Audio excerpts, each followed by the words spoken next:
Salah satunya di dunia keuangan saat ini, ya. Itu direvolusionis, ya. Semuanya ada central bank. Nah, sekarang decentralized. Nah, siapa sekarang yang mengontrolnya? Itu kan dikontrol dengan banyak network komputer, ya, teknologinya blockchain. Tadi salah satunya adalah Nagaya, ya. Jadi nanti akan dijelaskan semuanya. Nah, tapi underlying semuanya itu adalah STEM, Science, Teknologi, Engineering, Mathematics. Nah, jadi untuk adik-adik misalnya masih SMA, bisa juga dipikirkan ke depannya, misalnya nanti kalau saya mau kuliah, ya, kuliahnya di mana, ya? Karena sekarang semuanya sudah zaman digital, teknologi. Jadi kalau menurut saya itu berbasis STEM itu sangat diperlukan, ya, dan peluangnya itu sangat besar, ya. Salah satunya ini cryptocurrency ini, ya. Nah, jadi sangat disayangkan, ya, sebagai pendidik juga banyak juga siswa-siswi yang katanya matematik itu susah karena segala sesuatu yang berbasis STEM, ya, apalagi saya sebagai program Director Applied Science dan Matematik, untuk science, teknologi, engineering, matematik itu kan dasarnya semua tuh matematik. Ya, tapi mungkin sangat disayangkan banyak yang bilang matematik itu susah, matematik itu tidak berguna, tidak ada gunanya dan sebagainya. Ya, pertanyaannya apa benar atau tidak? Ya, salah satunya nanti kita lihat di sini underlying teknologinya dari cryptocurrency ini, blockchain. Ya, jadi di situ matematiknya banyak dipakai, ya, mengoptimalkan koneksi network, teknologinya juga dipakai, ya. Jadi semuanya itu berbasis STEM, ya, science, teknologi, engineering, mathematics, ya. Oke, baiklah, tanpa saya panjang lebar, ini suatu hal yang menarik. Jadi sekali lagi atas nama Dekan dari Sekolah STEM Terapan Universitas Prastia Mulia, ya, saya mewakili Pak Dekan Pak Yudi yang pada saat ini berhalangan hadir.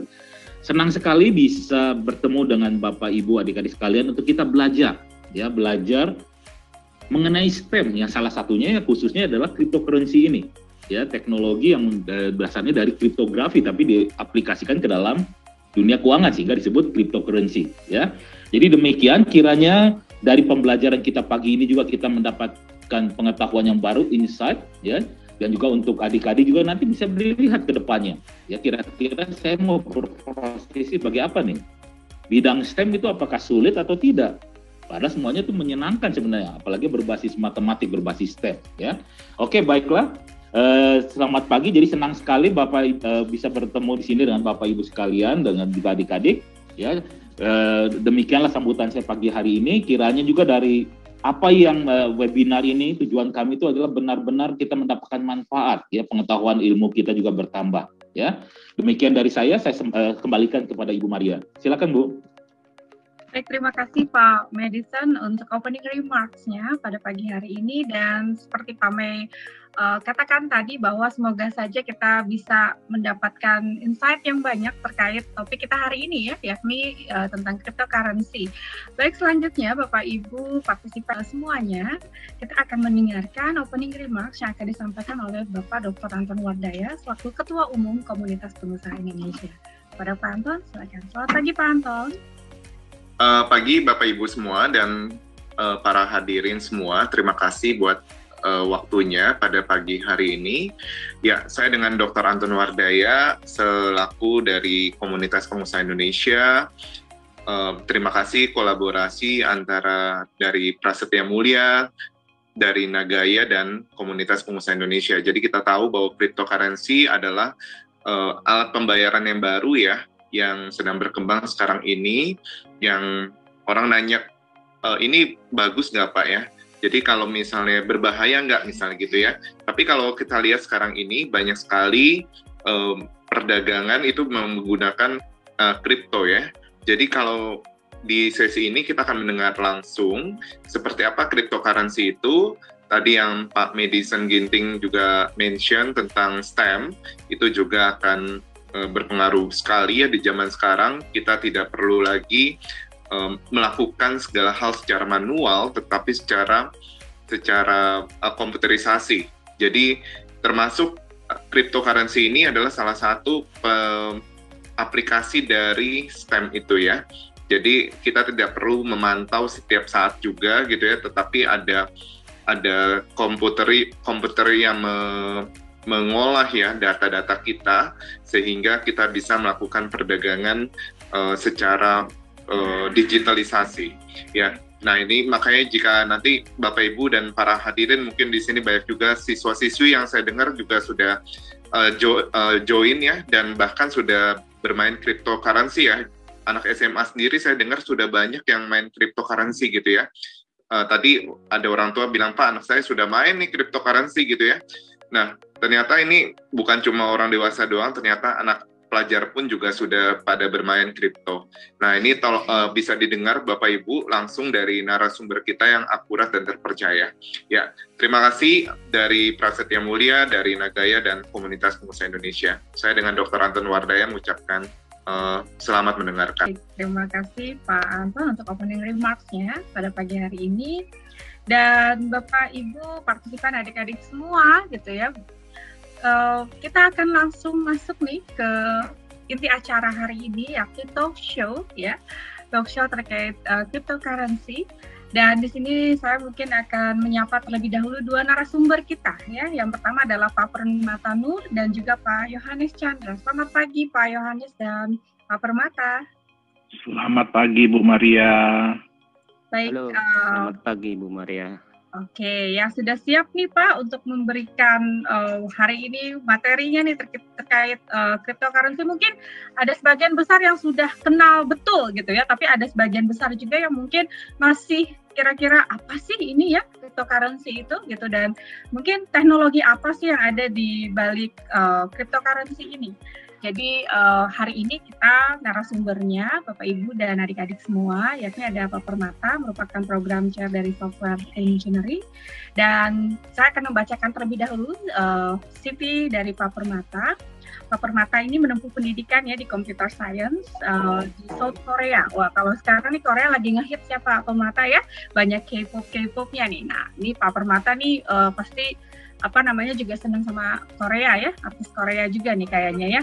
Oke, lalu Pak Permata juga mengambil pendidikan Bachelor of Electrical Engineering di Institut Teknologi Bandung ya. Jadi sekarang beliau merupakan salah satu faculty member juga di STEM ya, banyak mengajar terkait materi-materi software engineering ya Pak Permata ya.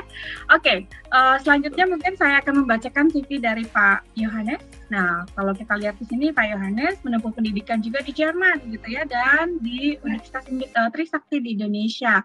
Lalu kalau kita lihat di sini experience beliau juga banyak nih ya, dan sekarang Pak Yohanes Chandra ini merupakan founder dan CEO dari Nagaya Teknologi ya, dan beliau juga merupakan praktisi aset kripto dan pengusaha. Wow, kalau kita lihat dari background dua narasumber kita ini, kayaknya mereka sudah hatam betul gitu ya terkait cryptocurrency ini. Nah, Bapak Ibu, adik-adik pada pagi hari ini karena kita akan bersama-sama membahas ya cryptocurrency itu apa, the future, apakah memang cryptocurrency ini the future of money.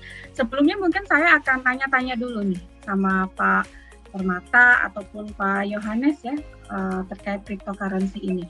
Oke Pak, mungkin saya mulai dari Pak Permata dulu kali ya. Sebelum kita masuk ke topik utama kita nih, mungkin ada sebagian besar Bapak Ibu yang masih belum mengenal apa sih itu cryptocurrency gitu ya.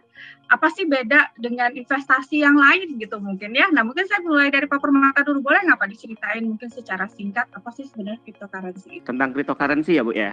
Betul. Wah, ini harusnya Pak Jo lebih bagus nih Bu untuk jelasin ini ya, karena dia praktisi ya Bu ya. Oke, jadi tentang cryptocurrency itu apa gitu ya. Jadi kebetulan kalau di STEM ini, kebetulan saya merupakan salah satu faculty member ya di Software Engineering. Jadi kita ada kuliah tentang teknologi, namanya blockchain nih. Nah cuman kalau tentang cryptocurrency-nya itu mungkin lebih baik Pak Jo nanti jelasin ya. Kalau saya karena background saya adalah praktisi, jadi saya akan mengupas tentang teknologinya. Teknologinya adalah blockchain ya. Jadi kalau teman-teman lihat cryptocurrency gitu ya, ngertinya wah ini kita bisa trading dan sebagainya. Baliknya itu apa sebenarnya gitu ya. Nah baliknya itu adalah teknologi namanya blockchain.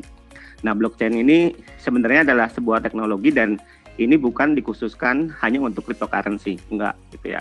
Jadi kalau kita ngelihat blockchain itu ada banyak banget ya penggunaannya ya. Jadi kalau teman-teman tahu ada namanya kayak smart contract nih. Jadi dia dipakai sesuatu yang untuk escrow account gitu ya. Kalau misalkan nanti kita memenuhi kondisi tertentu, nah otomatis kita akan ditransfer duitnya. Itu ada juga, itu untuk smart contract. Ada juga blockchain itu untuk aplikasi di dunia kesehatan nih. Jadi kayak oh nanti historical recordnya dari medical recordnya gitu ya, dari seorang pasien itu bisa ke-trace dan sebagainya. Ada juga yang dipakai untuk digital currency ya, salah satunya adalah cryptocurrency. Dan blockchain ini memang teknologi cryptocurrency. Nanti saya akan ngobrol lebih detail lagi ya Bu ya tentang dalamnya dari blockchain ini. Mungkin itu Bu Maria ya. Baik Pak. Mungkin dari sisi Pak Yohanes nih, ya berkutat banyak nih tentang cryptocurrency. Apa sih Pak bahasa gampangnya gitu kan? Banyak mungkin yang masih awam nih nggak ngerti gitu ya cryptocurrency itu apa. Silakan Pak Yohanes. Baik, terima kasih Bu Maria dan Pak Permata.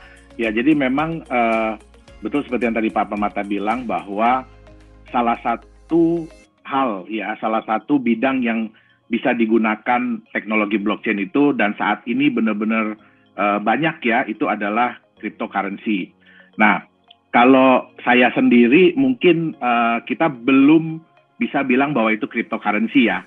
Jadi kalau kita bilang itu dia adalah digital crypto asset. Jadi masih aset.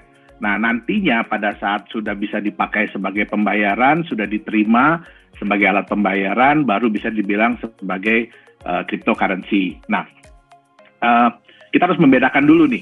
Jadi sekarang ini banyak yang menyamakan antara cryptocurrency dan digital money.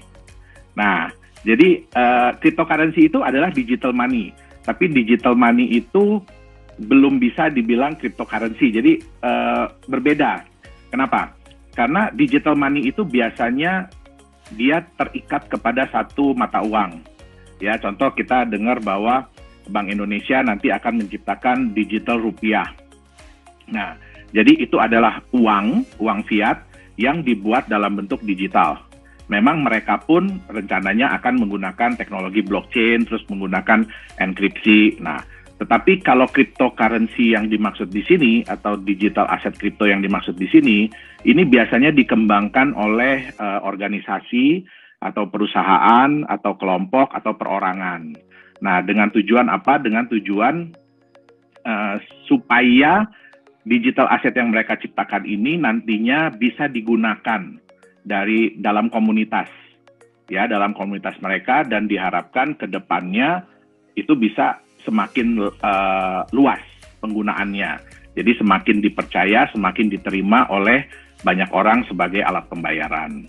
Nah, jadi digital cryptocurrency itu sebenarnya adalah sebuah digital asset ya, kripto ya. Jadi nggak bisa dilihat ya, Bapak Ibu. Mungkin ada yang lihat, wah ini ada gambar koinnya, contoh kayak Bitcoin gitu ya. Ini ada gambar koinnya gitu. Tapi itu gimmicknya ya. Jadi bukan digital asetnya. Kenapa? Karena asetnya sendiri itu bentuknya adalah digital. Itu dia.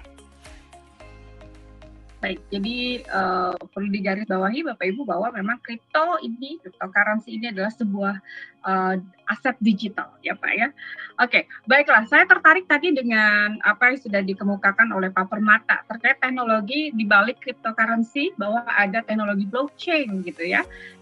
Dan tadi sudah dipaparkan juga bahwa blockchain sendiri tidak hanya digunakan dalam cryptocurrency gitu ya. Ada teknologi lain yang juga menggunakan maksud saya ada juga aspek lain yang menggunakan teknologi blockchain ini. Nah, saya ingin bertanya nih Pak Permata, secara teknologi seaman apa sih sebenarnya teknologi blockchain ini? Ya, ini saya jelasinnya kayak kuliah kali ya Bu ya. Iya, boleh Pak, silakan. Ya, jadi kebetulan ada juga kuliah ya tentang blockchain. Sebelumnya mungkin saya jelasin dulu tentang blockchain ya, secara sekilas ya. Jadi blockchain itu apa gitu ya.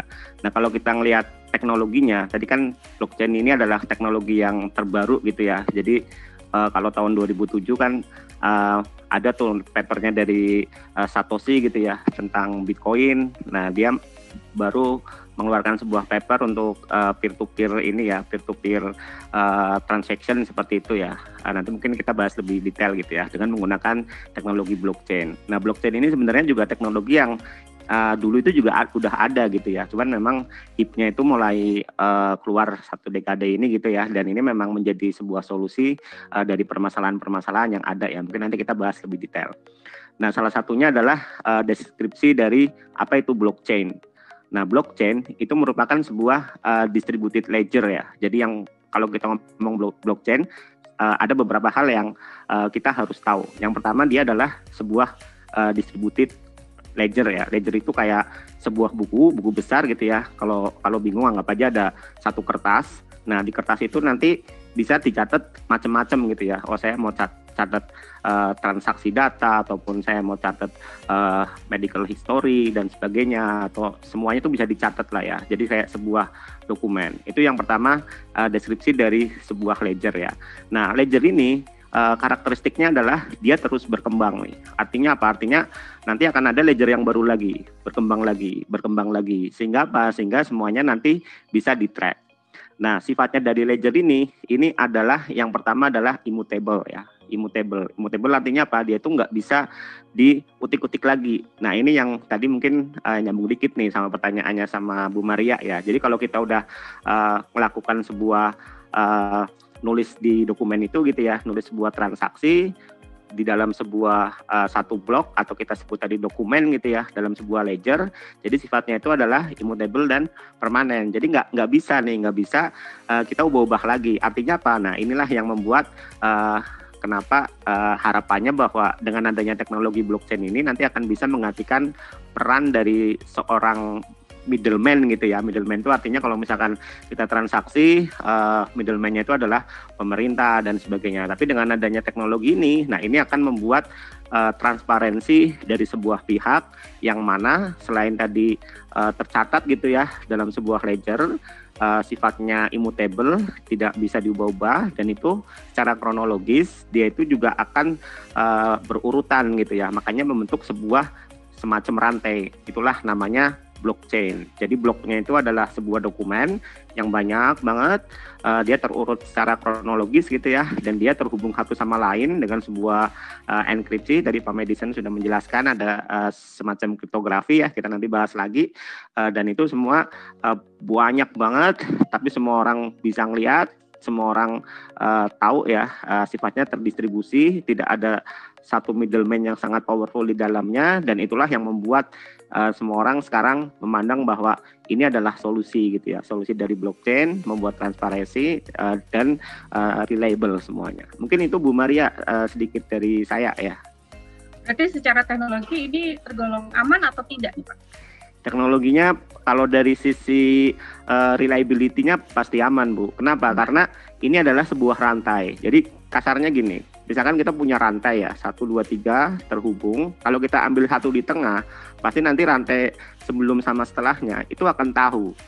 Ya, jadi inilah yang kita sebut transparan. Jadi nggak mungkin ketika misalkan ada sebuah transaksi, terus saya misalkan seorang konglomerat gitu ya, yang punya uang banyak, saya pengen ngubah transaksi nih, ternyata saya tulis gitu ya, tulis sebuah transaksi yang fake atau palsu, nah nanti artinya yang lain itu akan mengetahui itu semua, karena itu semuanya tersambung. Nah ini adalah sebuah secure ya, jadi sesuatu yang ini berharap banyak nih, masa depan berharap banyak dari teknologi ini untuk menjadi sebuah solusi sih, tadi sih untuk keterbukaan dan transparansi Bu, kira-kira seperti itu Bu.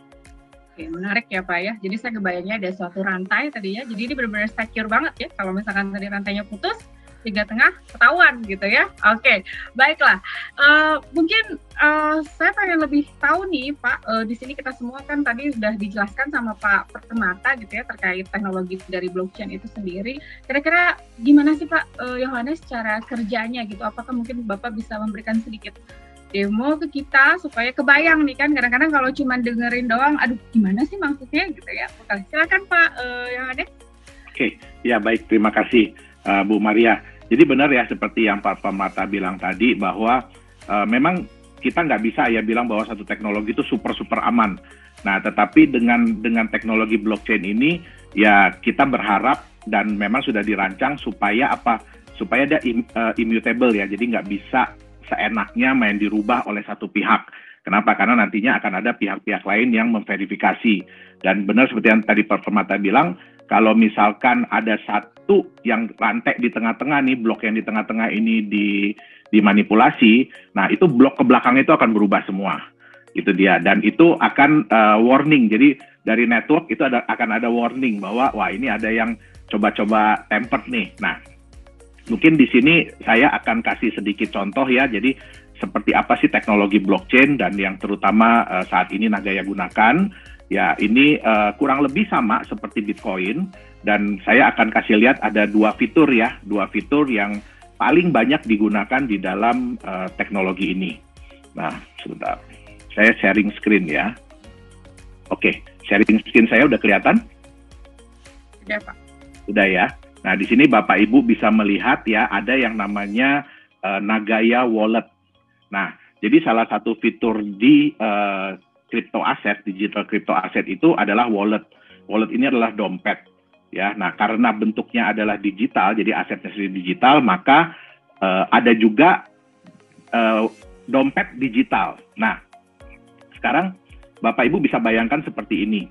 Wallet ini Bapak Ibu bisa anggap sebagai seolah-olah ini adalah Bapak Ibu adik-adik ya bisa anggap bahwa ini adalah bank milik Bapak Ibu dan adik-adik semua. Ya, kenapa saya bilang bank? Jadi kalau kita lihat di sini ya, di sini ini Bapak Ibu bisa lihat ya, ini ada alamat address. Nah, tadi yang Pak Permata bilang ya kan bahwa di sini semuanya transparan ya. Tapi tetap ada sisi kerahasiaan. Kenapa kerahasiaan? Di sini orang-orang itu dikenal bukan dengan nama, bukan dengan username, tapi dengan address. Nah, address ini bentuknya panjang seperti ini ya.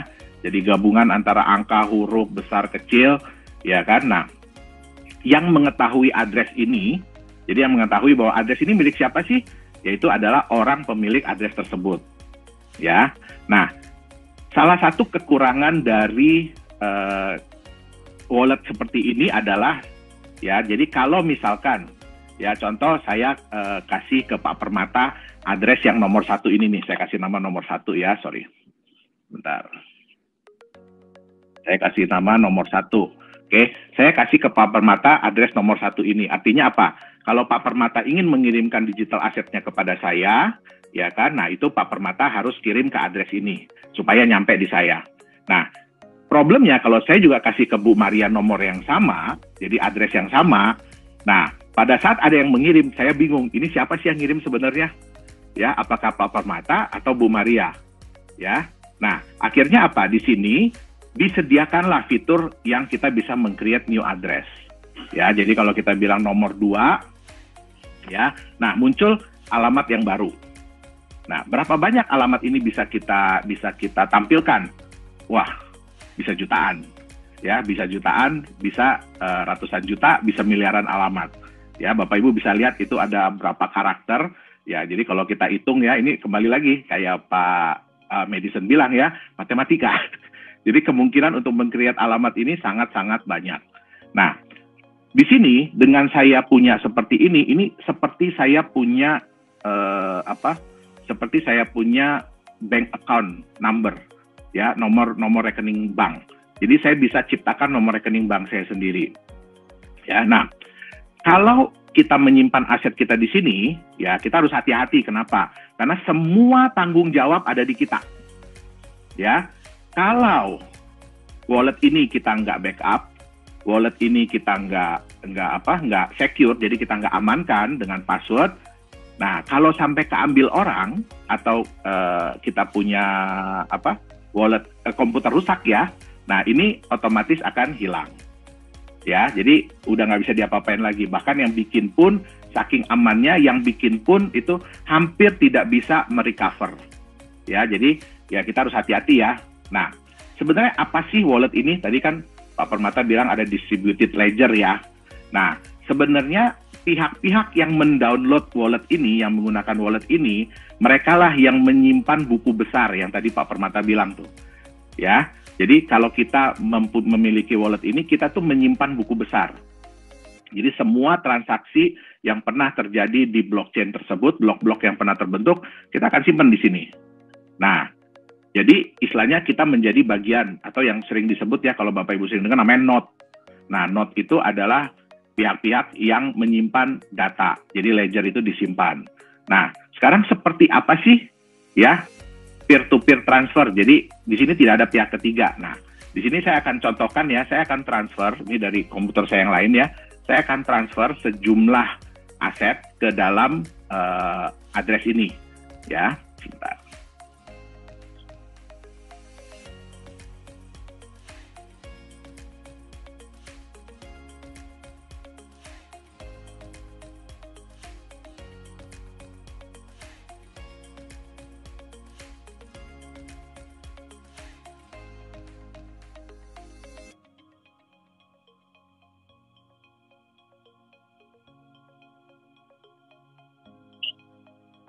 Oke ya, Bapak Ibu bisa lihat ya, ini yang tadinya balance 0, unconfirmed jadi 100. Ya, ada recent transaction di nomor 1. Nah, artinya apa? Saya ada menerima sejumlah aset digital ke wallet saya yang nomor 1, jadi address saya yang nomor 1. Nah, ini bisa dilihat, jadi tanggalnya, ya kan? Nah, di sini transaction detail ini apa kelihatan yang kotak kecil? Bu Maria, bisa bantu saya, Bu? Kelihatan ya. Nah, di sini ada yang namanya transaction ID. Ya, di sini ada yang namanya transaction ID. Jadi, setiap kali terjadi transaksi, itu pasti ada muncul transaction ID. Nah, transaction ID ini gunanya untuk apa? Transaction ID ini gunanya untuk memverifikasi nantinya apakah benar bahwa transaksi ini terjadi. Ya, apakah benar bahwa transaksi ini terjadi. Nah, Bapak Ibu bisa lihat, ini mungkin di depan ini ya, saya nggak tahu kelihatan apa enggak, ada tanda tanya. Ya, ada tanda tanya kecil di depan angka, ya di depan tanggal. Nah, itu artinya ini belum terkonfirmasi. Jadi transaksi ini baru dikirimkan. Jadi yang tadi kayak Pak Permata bilang, ini ada yang nyatet ya, ada yang nyatet transaksi, terus dia sebarin nih ke semua orang. Ya, dia sebarin ke semua note ini untuk menyatakan bahwa nih saya ada melakukan transaksi sejumlah 100. Nah, nantinya ada komputer-komputer yang akan menghitung. Ya, menghitung, memproses daripada transaksi ini. Nah, ini kita nggak bisa tahu ya berapa lama. Nah, dari unconfirmed ini, jadi dari unconfirmed, jumlah unconfirmed ini nanti setelah cukup konfirmasi ya, dinyatakan bahwa itu biasanya ada yang 6 blok, jadi 6 blok terbentuk setelah transaksi ini, akhirnya oke, ini dinyatakan sukses. Ya kan, dinyatakan bahwa memang transaksi ini benar. Nah, ini udah pindah ya. Jadi kita lihat di sini ada ini unconfirmed. Jadi 1 dari 6 transaksi. Artinya apa? Dari transaksi ini sudah ada 1 blok baru yang terbentuk. Artinya sudah ada konfirmasi 1 blok. Ya. Nah, bagaimana cara ngeceknya? Sekarang kita lihat bagaimana cara ngeceknya ya. Nah, ini ada transaction ID ya, kalau kita copy. Nah, ada satu lagi sebentar. Dari fitur yang disediakan oleh digital crypto asset ya.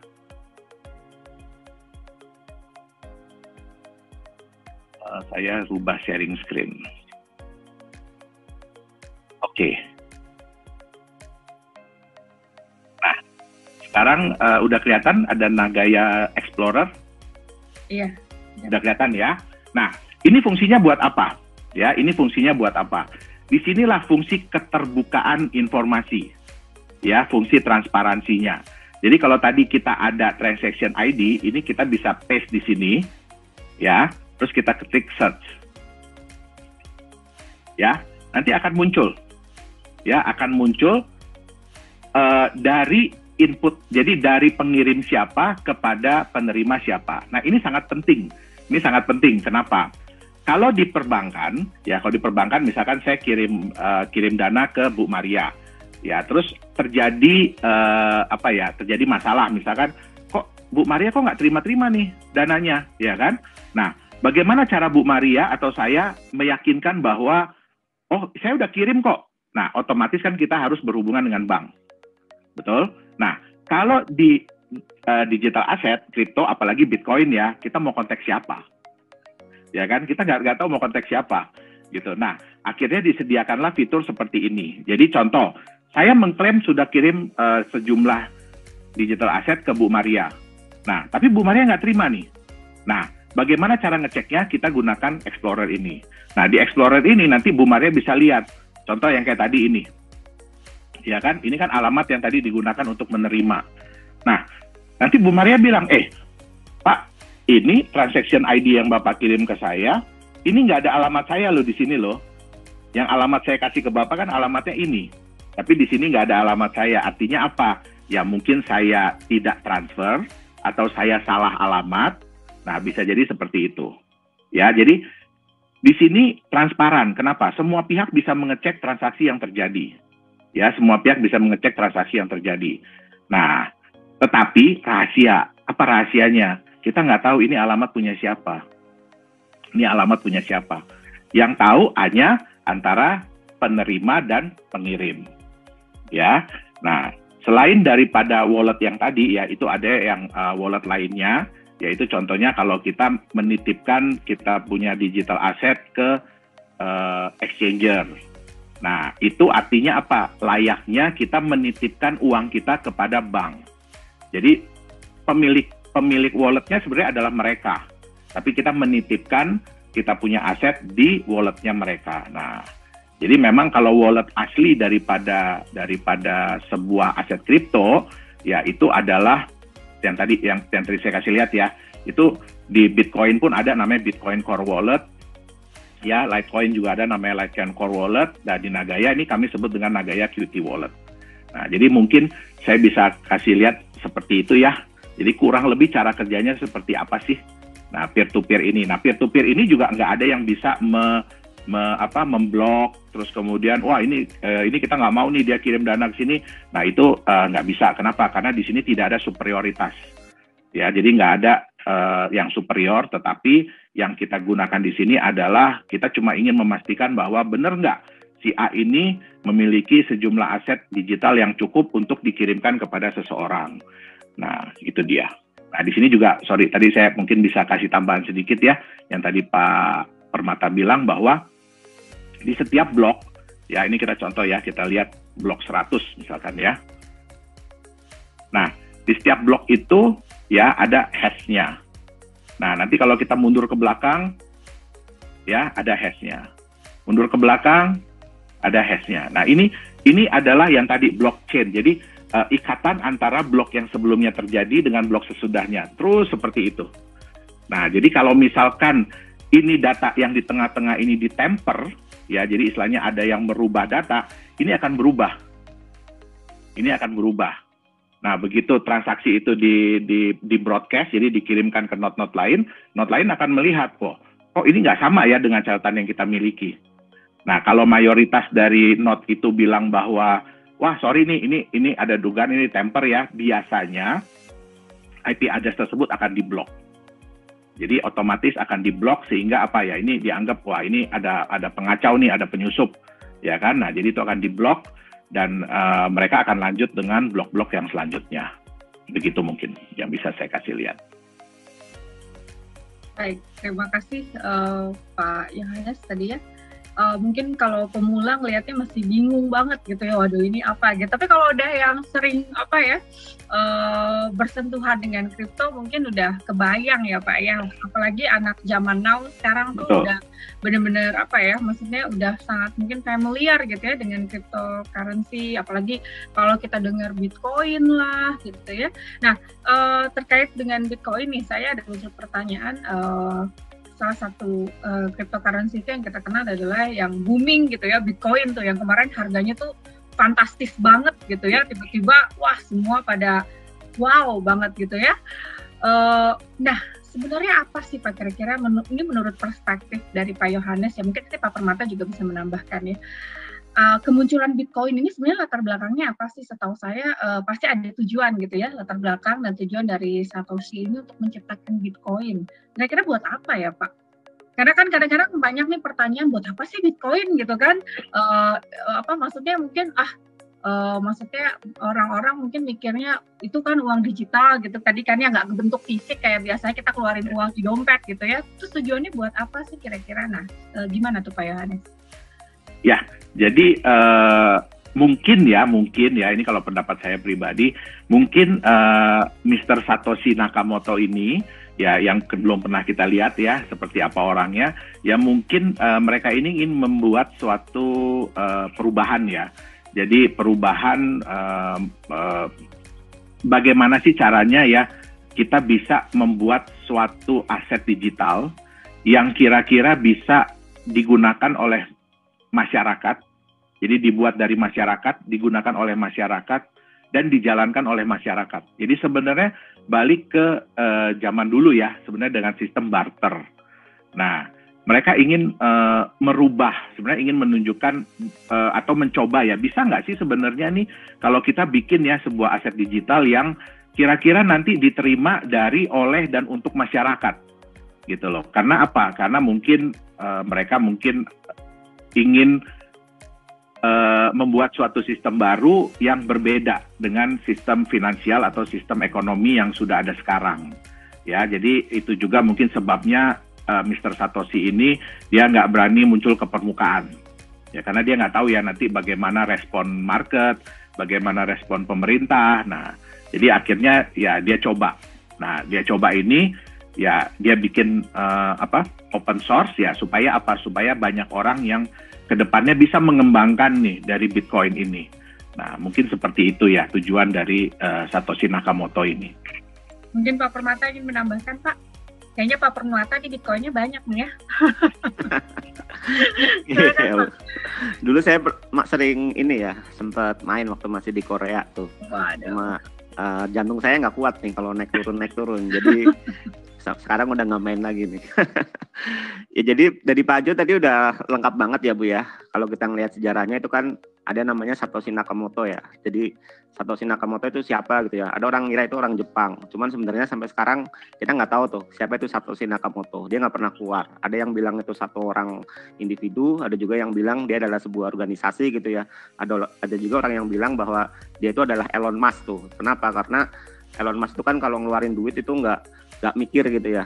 Dan kalau kita ngelihat Bitcoin gitu ya, pada saat 2007 itu 31 Oktober tuh papernya ada tuh tentang konsepnya dari Satoshi, namanya itu sebuah paper ilmiah ya, namanya Bitcoin Peer-to-Peer Electronic Cash System. Nah, jadi di situ Satoshi mencoba mengungkapkan ya secara ilmiah bahwa kita sebenarnya bisa nih mencoba menghindari middleman tadi gitu ya. Jadi gimana kita bisa melakukan transaksi secara peer-to-peer. Peer-to-peer itu tadi kalau Pak Jo istilahnya kita barter nih. Barter tapi secara digital, secara ini ya, dan persyaratannya bisa reliable, dan itulah dipropose sama Satoshi, dan sifatnya itu ya open source. Open source itu artinya gratis ya, bisa dipakai oleh siapapun tentang cryptocurrency, dan ini sekali lagi nggak dikontrol oleh satu organisasi. Kalau kita uang kan itu sangat kompleks ya. Jadi di Indonesia ada Bank Indonesia, terus teman-teman juga mungkin pernah ngerasain nih kalau coba ngirim uang dari satu negara ke negara lain ya, itu kan kita masuk dulu uangnya, terus nanti lewat bank di negara itu, baru nanti lempar lagi ke US kalau nggak salah gitu ya, baru nanti masuk ke negara tujuan dan sebagainya. Itu sangat kompleks sekali gitu ya. Jadi makanya pada saat itu dibuatlah sebuah sistem ya dengan tadi, dan Bitcoin itu punya protokol, jadi ada kode-nya tuh, kode Bitcoin ya, itu open source. Mungkin teman-teman yang suka coding nih, terus dan dia punya beberapa protokol atau rules ya, kayak misalkan tadi ada namanya kriptografi nih, buat teman-teman yang senang matematik ya, mungkin nanti cocok nih masuk prodi bisnis matematik di STEM. Nah, nanti bisa tuh belajar algoritmanya kriptografi. Nah, jadi kan istilahnya kalau yang keren itu istilahnya adalah mining gitu ya. Nah, mining itu sebenarnya adalah dia cari solusi dari kriptografi itu gitu. Nah, itu khusus yang suka matematik gitu ya, dan itu di awal-awal dulu sempat ini ya, nggak pernah dianggap, cuman sekarang makin di sini kan makin dianggap, dan orang yang berhasil mining itu dia akan mendapatkan sebuah blok dari blok Bitcoin itu. Nah, itulah kenapa si Satoshi Nakamoto sampai saat ini dia itu kayak dicari-cari orang gitu ya, karena sebenarnya dia pemilik mayoritas blok yang ada, yang udah di-create, dan kita nggak tahu siapa itu gitu. Nah, mungkin itu sih sedikit story gitu ya, cuman balik lagi ke tujuannya apa. Tujuannya ya tadi sebenarnya pengen membuat sebuah peer-to-peer ya, atau istilahnya barter langsung tanpa ada middleman, dan juga transparansi gitu ya, bisa tercatat, dan semuanya juga reliable. Mungkin itu sih Bu Maria ya. Baik, oke. Terkait dengan tujuan tadi ya, Pak Yohanes dan Pak Permata sudah memaparkan nih, kan pasti ada latar belakang dan tujuan dari Satoshi ini untuk menciptakan Bitcoin. Nah, Sejauh ini menurut pengamatan dari Pak Yohanes nih, apakah sebenarnya tujuan itu tuh udah tercapai gitu? Kalau sebagai benar-benar diterima sebagai alat pembayaran sih masih on and off ya Bu ya. Jadi masih Bu Maria ya masih kadang diterima, kadang tidak. Ya kita bisa lihat sebenarnya negara yang paling mayoritas menerima pembayaran menggunakan Bitcoin itu di Jepang dan kemudian ada sedikit di Korea ya. Nah tetapi kembali lagi semua mereka ini on and off. Kenapa? Karena salah satu hal yang paling ditakuti oleh penerima, jadi penjual itu kalau dia menerima aset digital ya, contohnya Bitcoin, satu hal yang mereka sangat takutkan itu adalah volatilitas dari harga. Ya tadi Permata udah bilang kan, waduh saya jantungan ya deg-degan gitu kan, padahal istilahnya itu Pak Permata mungkin nggak jualan apa-apa gitu. Nah tapi kalau kita lihat dari sisi perdagangan ya, jadi dari sisi perdagangan, dari sisi usaha, kita kan sebagai penjual itu tentunya memiliki kewajiban, jadi memiliki kewajiban terhadap orang lain, pihak lain ya. Mungkin kita ambil barang dari distributor, atau kita ambil barang dari supplier, atau kita harus beli bahan baku. Nah, jadi hal ini, volatilitas harga ini masih menyebabkan on and off, ya. Kalau kita boleh lihat mungkin kasus yang terakhir ya, jadi contoh kasus yang terakhir adalah di negara El Salvador. Beberapa minggu yang lalu, El Salvador sudah menyatakan bahwa Bitcoin legal untuk digunakan sebagai alat pembayaran di negara tersebut. Ya, tapi kita bisa lihat di berita bahwa ada yang pro dan ada yang kontra. Nah, malahan lebih banyak yang kontra. Kenapa lebih banyak yang kontra? Karena mereka masih belum melihat keuntungan apa sih yang mereka dapatkan kalau mereka menerima Bitcoin. Nah, kita nggak tahu ya apakah mereka di sana dipaksa untuk menerima. Kenapa? Karena sampai ada demo, sampai ada ATM Bitcoin yang dibakar, ya kan? Nah, jadi kita nggak tahu apakah mereka dipaksa atau tidak. Tapi kalau kita lihat dari berita itu masih ada kekhawatiran dari para pelaku, jadi dari pelaku dagang ini, jadi terutama dari penjual ya, kalau mereka menerima aset ini. Kenapa? Karena ya kita tahu volatilitas harga dari sebuah kripto aset itu, contohnya Bitcoin itu sangat-sangat tinggi. Bahkan satu hari itu bisa turun sampai 20%, naik sampai 20%. Nah, di sini yang membuat mereka tidak nyaman gitu untuk menerima sepenuhnya sebagai alat pembayaran. Berarti tadi memang masih belum tercapai ya Pak ya, hampir bisa, maksudnya kita bilang ya tidak sepenuhnya lah ya tercapai ya. Nah dalam kondisi seperti ini mungkin apa sih sebenarnya yang membuat tujuan ini masih belum tercapai nih kalau dari sisi teknologi kira-kira Pak Permata? Apakah memang belum siap atau bagaimana nih Pak? Iya, ini memang bahasan menarik ya Bu ya. Jadi tadi Pak Jo udah jelasin nih tentang market dan sebagainya gitu ya. Kalau mungkin saya cerita dikit tentang teknologinya gitu ya. Jadi yang pertama kita tahu kalau Bitcoin itu kan teknologinya blockchain ya. Dan tadi blockchain itu kan memang dipergunakan untuk dia peer-to-peer transaction gitu ya. Jadi sesuatu yang kita barter nih dari dua pihak tanpa adanya middleman atau pihak yang di tengah gitu ya.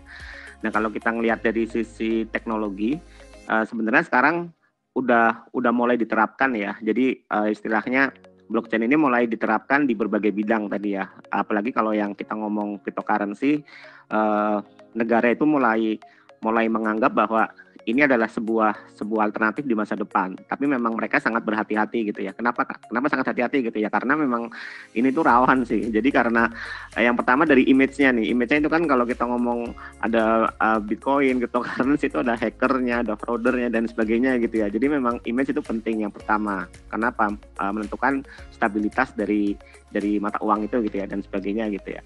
Nah terus yang kedua itu dari sisi teknologi memang ini sebenarnya cukup kompleks. Kenapa? Karena tadi kita ngomong tentang distributed system, artinya memang harus ada sesuatu yang menggaranti bahwa di nodes ya, nodes itu istilahnya adalah komputer-komputer yang tersebar itu dia nanti bisa memprocessing dan sebagainya. Nah itu kita butuh infrastruktur itu juga gitu ya. Efeknya apa? Efeknya kadang-kadang untuk berkomunikasi satu sama lain dan membutuhkan jaringan internet, itu biasanya ada namanya latensi atau istilah bahasa Inggrisnya itu lemot. Nah, jadi ketika kita melihat sebuah teknologi masih belum stabil ya, jadi karena ini adalah masih termasuk teknologi yang meskipun lama tapi kita bisa anggap kayak baru ya, karena baru mulai orang consider ini lagi, dan performance-nya juga belum terlalu ini gitu ya, masih ada beberapa hal yang dia membuat itu agak lambat. Nah, ditambah lagi bahwa talent di bidang Bitcoin ini masih sangat minim. Jadi kebetulan kalau misalkan di STEM itu ada nih di Prodi Software Engineering ya, atau Digital Business, kita ada kerjasama juga dengan Emurgo ya. Emurgo itu salah satu perusahaan teknologi juga, dan kita mencoba bikin smart contract. Dan ketika kita ngomong smart contract itu nggak semuanya itu tahu gitu ya, nggak semuanya tahu, dan talent di dunia nggak cuma di Indonesia ya tentang Bitcoin ini sangat minim gitu. Jadi makanya ketika kita consider untuk menerapkan teknologi blockchain gitu ya terhadap cryptocurrency, itu pasti akan mencoba untuk kita cermati lebih dalam lagi, kira-kira seperti itu gitu ya. Dan itu mungkin tantangan ke depan sih. Cuman pastinya ini sesuatu yang menarik ya, sesuatu yang menarik artinya kita nggak boleh ketinggalan nih. Nanti kalau kita ketinggalan ya mungkin nanti kita nggak bisa ikut nih gelombang-gelombang yang ada gitu ya. Makanya kalau tadi mau gimana caranya belajar kriptografi gitu ya, cobalah belajar nanti sama Bu Maria nih. Bu Maria ini kan faculty member ya dari Prodi Bisnis Matematik nih. Mungkin kalau ngitung-ngitung jago nih, apalagi ngitung duit ya Bu ya. Nah itu mungkin lebih jago lagi gitu. Nah mungkin itu sih Bu dari saya ya, Bu Maria ya. Baik Pak. Kalau ngitung duit mungkin, kalau duit orang sih jangan lah ya, mending duit sendiri aja ya Pak ya. Oke, anyway, saya mau dengar perspektif dari Pak Yohanes nih Pak, terkait dengan tujuannya tadi sudah kita bahas ya, yang bisa kita bilang bahwa masih belum tercapai ya sepenuhnya. Dari sisi mungkin penerimaan pasar seperti apa Pak? Dari sisi penerimaan pasar seperti yang tadi saya sampaikan ya Bu ya, jadi bahwa memang kan kita nggak bisa lepas dari kenyataan pasar yang ada saat ini, bahwa penjual itu masih memiliki kewajiban kepada mungkin pihak ketiga, yaitu supplier atau distributor, atau dia harus pengadaan barang ya kan. Nah, sehingga kalau dia mau menerima sebuah aset kripto ya, sebuah aset digital, dia harus memiliki rasa nyaman, rasa aman, dan mungkin ketenangan ya, kayak Pak Permata tadi bilang kan, aduh saya nggak kuat jantungnya gitu kan. Nah, kita bisa bayangin kalau saya jualan, tapi saya pun sambil harus lihat harga nih, ini gimana nih ya, ini harganya naik turun. Nah bahkan seperti yang di El Salvador itu kita tahu bahwa institusi-institusi besar yang menerima pembayaran seperti contohnya McD atau mungkin KFC di sana ya, mereka sudah bekerja sama dengan pihak exchange. Jadi artinya apa? Begitu mereka terima Bitcoin, mereka akan langsung lepas, mereka akan langsung jual. Kenapa? Karena mereka masih belum merasa nyaman untuk megang itu gitu. Nah, kalau itu perusahaan besar ya, mereka bisa bekerja sama dengan exchange. Tapi bagaimana dengan pelaku pasar yang mikro? Ya, jadi kalau di Indonesia contohnya UMKM. Nah, bagaimana mereka bisa seperti itu? Otomatis kan mereka harus melakukan itu secara manual. Nah, secara manual ini kadang-kadang seperti yang Pak Permata bilang butuh waktu. Ya, kita kadang-kadang mau transfer ke exchange aja butuh sekian menit. Nah, padahal kita nggak tahu ya dalam sekian menit itu apa yang bisa terjadi dengan harga. Nah, kalau naik sih semua orang happy pasti ya. Kalau nilainya naik semua orang pasti happy. Tapi bagaimana kalau nilainya turun? Karena nggak mungkin contoh kalau Bu Maria misalkan ya, saya mau bayar Bu Maria nih, barang Bu Maria saya mau bayar, ya kan, produk Bu Maria saya mau bayar menggunakan Bitcoin, harga Bitcoin hari ini mungkin 600 juta. Nah, tapi Bu Maria pasti karena ada ketakutan ya bahwa waduh saya paling bisa jual nih nanti malam gitu kan, atau besok pagi. Nah, kalau lagi senggang. Nah, akhirnya apa? Bu Maria mencoba untuk saya terima deh di harga 550 juta. Nah, tapi otomatis sayanya pasti nggak mau dong. Kenapa? Karena saya tahu bahwa harga Bitcoin saat ini adalah 600 juta. Nah, jadi bagaimana cara kita membuat pengusaha ya yang menerima Bitcoin ini lebih nyaman, lebih merasa tenang untuk menerima sebuah digital asset. Nah, itu adalah tantangan yang terpenting. Baik Pak Yohanes, mungkin di sesi ini juga akan ada polling ya Pak Yohanes ya terkait. Oh iya. Oh baik. Ya. Mungkin bagaimana kita bisa mulai pollingnya atau gimana Pak Yohanes? Boleh. Jadi saat ini ya kami minta partisipasi dari Bapak Ibu, adik-adik peserta dari acara hari ini. Ya, kita ingin bikin polling nih.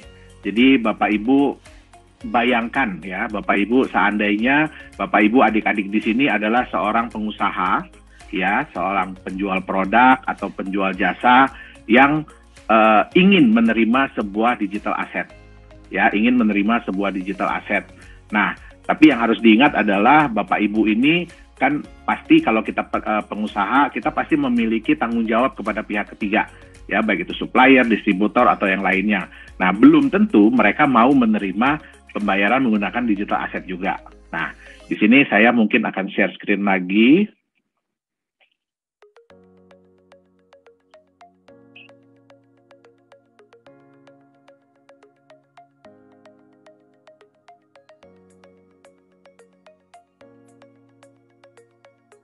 Oke, ya, udah kelihatan share screen saya? Ya, oke. Jadi kita ada di sini polling pertama ya, kita ada 2 buah digital asset. Ya, digital asset yang pertama ini Bapak Ibu bisa lihat ini volatilitas harganya.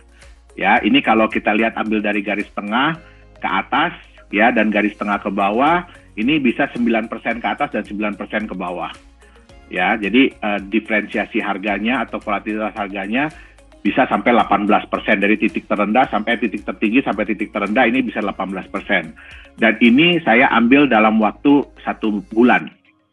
Ya, jadi mungkin garis kecil ini ya mungkin dalam 1 hari gitu ya. Ini data dalam 1 bulan. Nah, sekarang kalau Bapak Ibu diberikan opsi ya, diberikan opsi memilih. Di sini ada 2 digital asset. Yang pertama adalah digital asset yang pertama ini dengan grafik yang Bapak Ibu sudah lihat performanya selama ini seperti ini. Memang dia ada kemungkinan naik lagi, tapi kita nggak tahu kapan, karena kita bukan trader, ya. Nah, terus yang kedua, ini ada sebuah digital asset, ya. Sebuah digital asset. Nah, ini digital asset ini di backup 100% oleh sebuah aset yang lain. Kita ambil di sini adalah US dollar, ya. Jadi kalau digital asset yang di backup 100% oleh sebuah aset itu biasanya dinamakan atau di tipe jenisnya itu adalah stable coin, stable asset. Ya, kenapa? Karena dia di backup 100%. Nah, aset ini harganya memang fluktuatif naik turun. Ya, tapi kalau kita ambil range 9% ke atas, 9% ke bawah, itu hampir nggak kerasa. Ya. Nah, sekarang mungkin kita bisa polling ya, kita bisa mulai polling. Ya, jadi Bapak Ibu silahkan pilih. Kalau Bapak Ibu menjadi seorang pengusaha, ya Bapak Ibu adik-adik di sini jadi seorang pengusaha dan diminta untuk menerima stable asset, digital asset, ya kira-kira Bapak Ibu memilih yang mana? Mau nerima yang nomor 1 atau nerima yang nomor 2? Silahkan. Baik, kita tunggu polling kita. Masih berjalan ini ya. Ya. Hari ini partisipannya ada sekitar 350-an Pak. Wah, meningkat terus nih ya. Kayak trennya Bitcoin naik terus nih ya. Iya.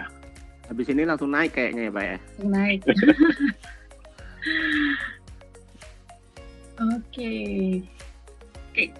Oke. Pollingnya yang paling banyak adalah yang nomor 2 Pak. Yang nomor 2, betul.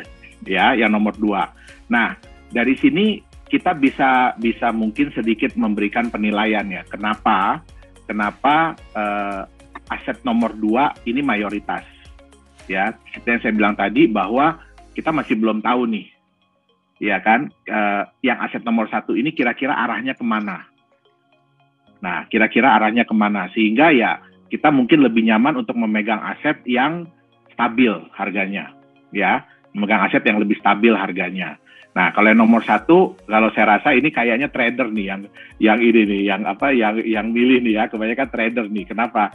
Memang aset nomor 1 itu bagi kita seorang trader itu sangat-sangat menyenangkan. Semakin tinggi volatilitas harga, semakin menyenangkan.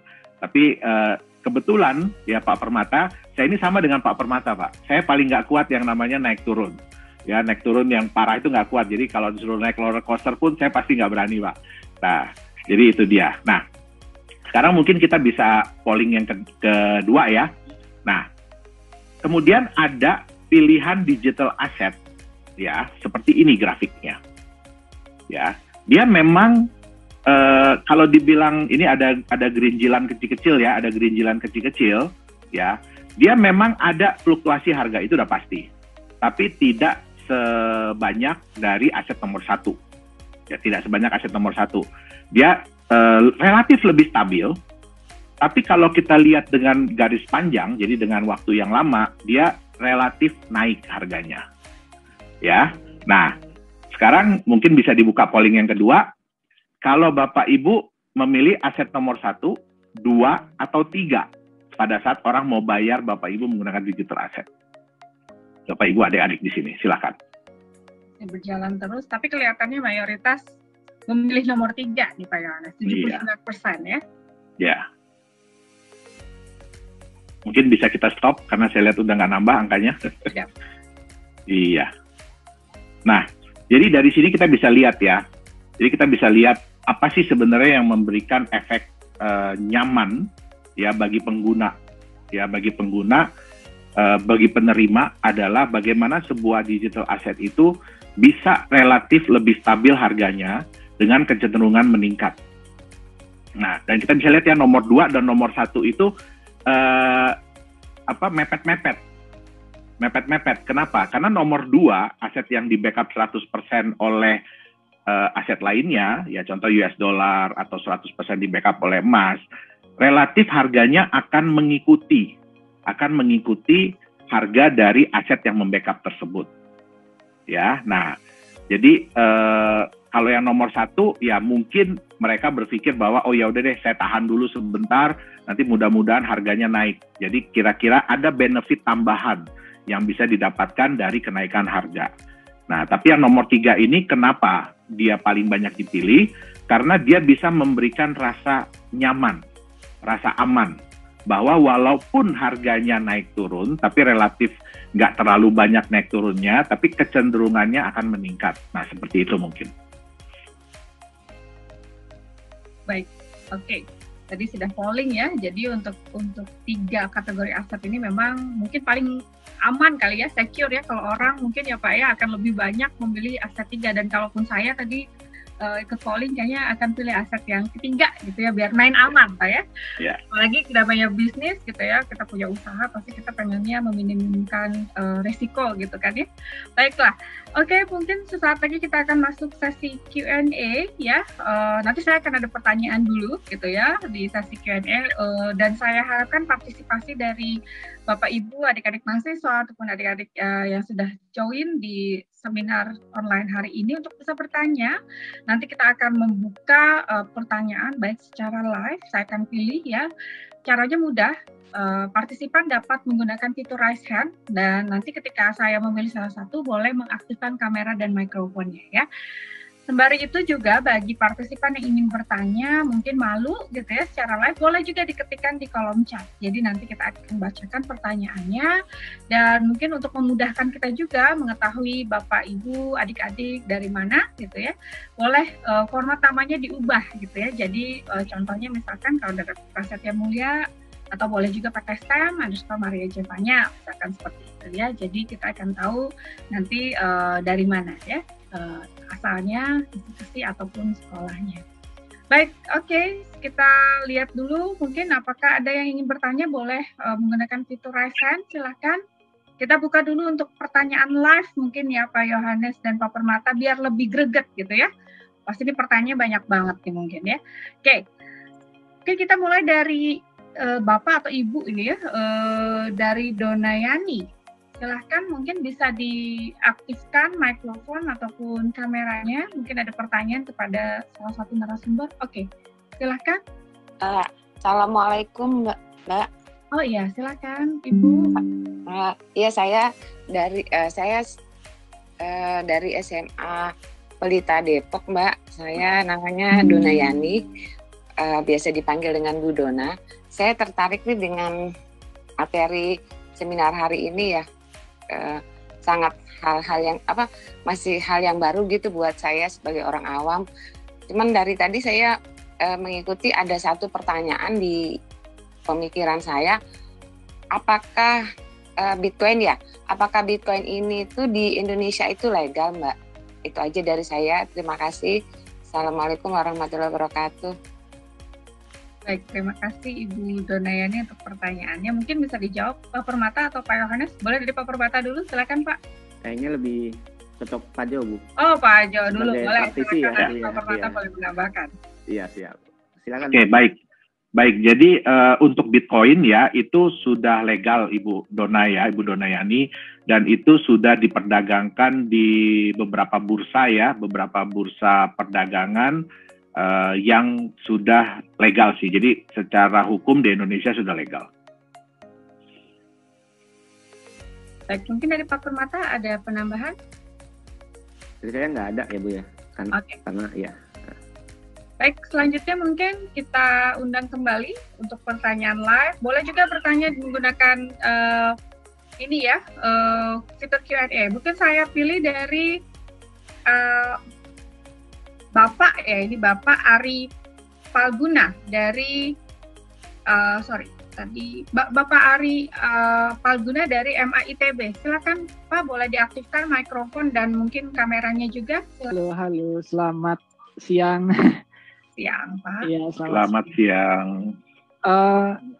Saya Ari dari Mbak, matematika ITB, pengen tanya untuk tadi kan saya dengar penjelasan kalau kayak blockchain itu dia tuh kan immutable gitu ya. Kayak maafkan nih suaranya berisik sekali. Kan dia tuh immutable, jadi kayak nggak bisa diubah gitu. Tapi kalau saya kan juga baru-baru belajar nih, lihat baca-baca ada yang namanya kayak 51% attack gitu, kayak dia tuh yang pelaku 51% attack tuh dia bisa kayak mereverse transaksi, jadi kayak ada kemungkinan kayak double spend, kayak menggunakan koin 2 kali itu gimana ya prosesnya? Apakah itu termasuk kayak letak kelemahan dari blockchain atau bagaimana? Sebenarnya kalau saya juga ada pertanyaan yang lain, tapi kalau memang hanya satu saja yang diperbolehkan, ya sudah. Makasih banyak, Pak. Nggak apa-apa, Pak. Kalau siapa tahu mungkin bisa juga dijawab. Ditampung dulu aja nih sama narasumber kita. Keduanya mungkin apa, Pak? Silakan, boleh disebutkan saja secara singkat. Oh gitu. Oh ya, saya juga mau bertanya ini khusus untuk kayak produk Nagaya tadi. Saya walaupun tadi belum dijelaskan semuanya ya, tapi saya lihat di kayak tadi walletnya itu ada kayak difficulty itu, berarti Nagaya itu algoritma konsensusnya proof of work berarti ya. Itu pertanyaan yang kedua. Habis itu yang ketiga, ya udah nanti kalau misalkan ada yang terbesit di pikiran gitu untuk nanti. Makasih banyak Pak ya. Terima kasih Pak Ari Palguna untuk pertanyaannya. Baik, mungkin bisa dijawab langsung oleh Pak Yohanes ataupun Pak Permata, silakan. Oke, mungkin saya jawab dulu ya Pak ya. Yang kedua Pak ya, Nagaya itu menggunakan proof of work Pak. Ya, jadi Nagaya itu menggunakan proof of work. Makanya di situ kita ada tingkat difficulty. Nah, mungkin saya coba jawab yang pertama ya, 51% attack. Nanti mungkin Pak Permata bisa menambahkan. Jadi gini, salah satu kelemahan dari distributed ledger ya, distributed ledger itu di mana bahwa tidak ada satu orang pun yang powerful ya, yang nomor satu, sehingga mereka akhirnya mengutamakan yang terbesar. Jadi mengutamakan suara yang terbesar. Nah, suara yang terbesar ini memang salah satu kelemahan, ya. Tapi Bapak, Ibu, adik-adik harus membayangkan seperti ini. Semakin banyak node yang terhubung dengan sebuah chain, sebuah network dari sebuah blockchain, berarti semakin banyak yang memverifikasi dari sebuah transaksi. Nah, ini semua sebenarnya apakah mungkin Pak dilakukan? Mungkin dan pernah terjadi, ya.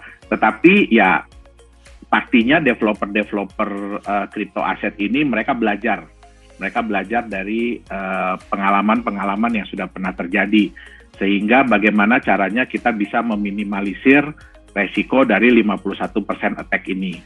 Nah, seperti tadi yang Pak Permata bilang, ini adalah open source ya, jadi sebenarnya bisa dikembangkan, bisa lebih dipermodern, bisa lebih mengikuti dari apa yang mungkin kan kita perlu belajar nih. Jadi sistem itu pun belajar sebenarnya. Apa sih kelemahannya baru ketemu, apa sih kelemahannya baru nanti ketemu. Nah, dari pengalaman-pengalaman yang ada ini selama ini, ya akhirnya developer aset kripto ini ya mereka mengembangkan lebih maju lah teknologi blockchain-nya untuk mencegah terjadinya attack-attack seperti ini. Nah, jadi memang di semua sistem itu pasti ada kelemahan. Nggak mungkin sistem yang 100% aman ya Pak Permata ya. Kenapa? Kalau kita mau bicara maling lebih pintar daripada polisi. Nah, akhirnya polisinya yang harus terus berkembang ya. Jadi kita adu ilmu lah. Nah, tetapi ya kita bisa menghindari terjadinya seperti 51% attack ini kok. Itu dia. Baik, mungkin ada tambahan dari Pak Permata, silakan Pak. Iya, tadi Pak Jo udah ngejelasin detail ya dari sisi praktisi ya Bu ya. Pak Jo memang kurang lebih seperti itu ya Mas siapa tadi namanya? Mas Doni ya? Mas Ari Pak, sorry Ari. Mas Ari ya. Ya, jadi kalau kita ngelihat 51% attack itu kan merupakan salah satu serangan cyber ya. Dan cyber ini nggak hanya di sini aja gitu ya. Jadi dimanapun pasti ada serangan cyber. Jadi contohnya misalkan saya bikin website nih. Nah kalau di Prodi Software ini kan biasanya kita bikin website gitu ya. Paling gampang kan gimana caranya kita take down website gitu ya. Nah kita bisa nih namanya pakai DDoS attack ya. Artinya kita serbu satu website itu sama serangan cyber ya dengan traffic yang overload, dan nanti dia akan kelelahan untuk melayani dan dia lama-lama lemot, lama-lama down. Nah itu prinsip yang paling gampang ya untuk yang serangan cyber. Nah Bitcoin ini yang berdasarkan dia blockchain, nah dia juga namanya juga digital gitu ya. Pasti kan kalau orang tadi dibilang ada malingnya gitu ya, ya pasti dia akan mencoba mencari suatu celah gitu ya. Nah karena dia terdistribusi, salah satu kelemahannya itu kan ada di jaringan ya, ada di jaringan. Nah 51% attack ini adalah sesuatu untuk dia coba menguasai jaringan yang ada ya, jadi koneksi dan sebagainya. Artinya apa? Artinya ketika lagi kita ngebuat sebuah transaksi dan itu di broadcast gitu ya, dan itu akan memperlambat untuk verifikasi dari blok yang ada gitu ya. Artinya apa? Artinya kalau misalkan dia bisa menguasai verifikasinya, mungkin dia akan bisa ambil itu gitu ya. Cuman secara sistem itu menjadi sebuah celah juga ya dalam sistem distributed, dan kedepannya juga pastinya dari sisi pengembangnya ini ya dia pasti akan mencoba menutupi celah ini lagi gitu. Nah begitulah, ini adalah sebuah inilah ya dinamika memang di dunia IT ya. Kalau dulu kita ngomong nih gimana sih caranya kita mencegah DDoS attack gitu ya. Itu kan bingung nih, nggak mungkin nih kalau kita cuma hosting satu komputer yang anggaplah 300.000 per bulan gitu ya. Pasti kalau saya kasih DDoS attack, pasti dia akan down gitu ya. Nah sekarang kan juga mulai ada solusi tuh, misalkan kita pakai Alibaba Cloud WAF-nya gitu ya, atau misalkan di Amazon Cloud, terus pakai Shield-nya, AWS Shield-nya dan sebagainya gitu ya. Dan itu merupakan solusi, dan mungkin nanti kedepannya juga akan ada solusi-solusi baru lagi ya, karena ini adalah perkembangan teknologi nih. Jadi silakan nih nanti Mas Ari ya, kita bisa discuss lebih lanjut nih di Prodi Software ya, kalau memang tertarik untuk lebih detailnya gitu. Mungkin itu ya Bu Maria ya. Baik, terima kasih Pak Permata. Oke, selanjutnya mungkin saya undang kembali mungkin nih dari adik-adik mahasiswa atau adik-adik SMA nih yang mau bertanya terkait tentang cryptocurrency, topik kita hari ini gitu ya, the future of money. Oke, nanti bagi yang bertanya dan pertanyaannya menarik akan dipilih nih sama narasumber kita hari ini dan akan mendapatkan hadiah menarik juga ya yang akan dipersembahkan oleh Stempa Satya Mulia dan juga Nagaya Teknologi. Oke, silakan yang ingin bertanya boleh pertanyaannya terkait topik kita ya, spesifik terkait topik kita. Jadi silakan bagi Bapak Ibu ataupun adik-adik mahasiswa, adik-adik SMA yang ingin bertanya, boleh langsung ya menuliskan di kolom chat, nanti saya akan membantu untuk membacakannya ya. Baik, mungkin ini masih ada pertanyaan yang secara live dari Bapak Yohan Sitandang. Boleh Pak, silakan mungkin mengaktifkan mikrofon dan kameranya. Silakan Pak Yohan. Oke, silakan Pak Yohan, boleh diaktifkan kameranya dan mikrofonnya. Ya, halo, selamat pagi Pak. Ya, Silakan. ini sih saya mau tahu yang mungkin lebih awam, soalnya kan saya juga baru di sini. Maksudnya posisi Nagaya itu apakah seperti bank gitu loh? Maksudnya kalau misalkan bank itu kan maksudnya dia punya cabang-cabang. Nah, not-notnya di sini untuk pencatatan ledger itu apakah itu dimiliki Nagaya, apakah itu independen gitu loh. Jadi maksudnya untuk verifikasinya itu bagaimana Nagaya memverifikasi not-notnya untuk pencatatannya itu gitu loh. Nah, terus kalau di sini berarti kita seperti buka Nagaya itu sebagai posisinya sebagai bank untuk yang pencatatannya itu, atau sebagai apa gitu loh. Itu yang pertama. Terus kedua, bagaimana memverifikasi not-not yang ada yang dimiliki oleh blockchain-nya si Nagaya. Itu apakah itu dimiliki oleh si Nagaya? Ya, baik, saya jawab dulu. Jadi sebenarnya not-not tersebut ya, itu kita berikan kesempatan kepada semua pihak ya untuk mendownload. Jadi itu bentuknya kan wallet ya. Jadi kalau kita bicara not itu paling gampang adalah wallet. Nah, seperti yang tadi saya sampaikan, nah itu pun sebenarnya bisa di-download. Jadi di blockchain manapun, ya mereka memiliki core wallet atau Qt wallet. Nah, core wallet atau Qt wallet ini sifatnya independen. Ya, jadi siapapun bisa mendownload, siapapun bisa memiliki. Nah, mereka pun bisa menyimpan digital asetnya di situ. Nah, kemudian untuk memverifikasi itu sebenarnya pun banyak ya. Jadi contoh kalau kayak di Bitcoin ya itu ada blockchain.com, ada bitcoin.com. Nah, itu mereka menyediakan yang seperti saya bilang tadi Explorer tersebut. Nah, di Explorer itu pun biasanya ada jadi not-not yang pernah tersambung kepada network dari blockchain tersebut. Nah, jadi itu sebenarnya independen, semuanya independen. Gitu dia. Jadi ya layaknya blockchain ya kita ya sebanyak mungkin kita berusaha supaya not-not tersebut independen. Nah, kembali lagi tergantung dari orangnya. Kenapa? Karena kalau mereka mendownload dari wallet tersebut, ya apalagi kayak Bitcoin ya, Bitcoin itu pernah sampai, jadi kalau kita mau mendownload seluruh ledger Bitcoin itu sampai 240 GB. Ya, kita berarti harus menyiapkan hardware ya, hard disk sebesar 250 GB.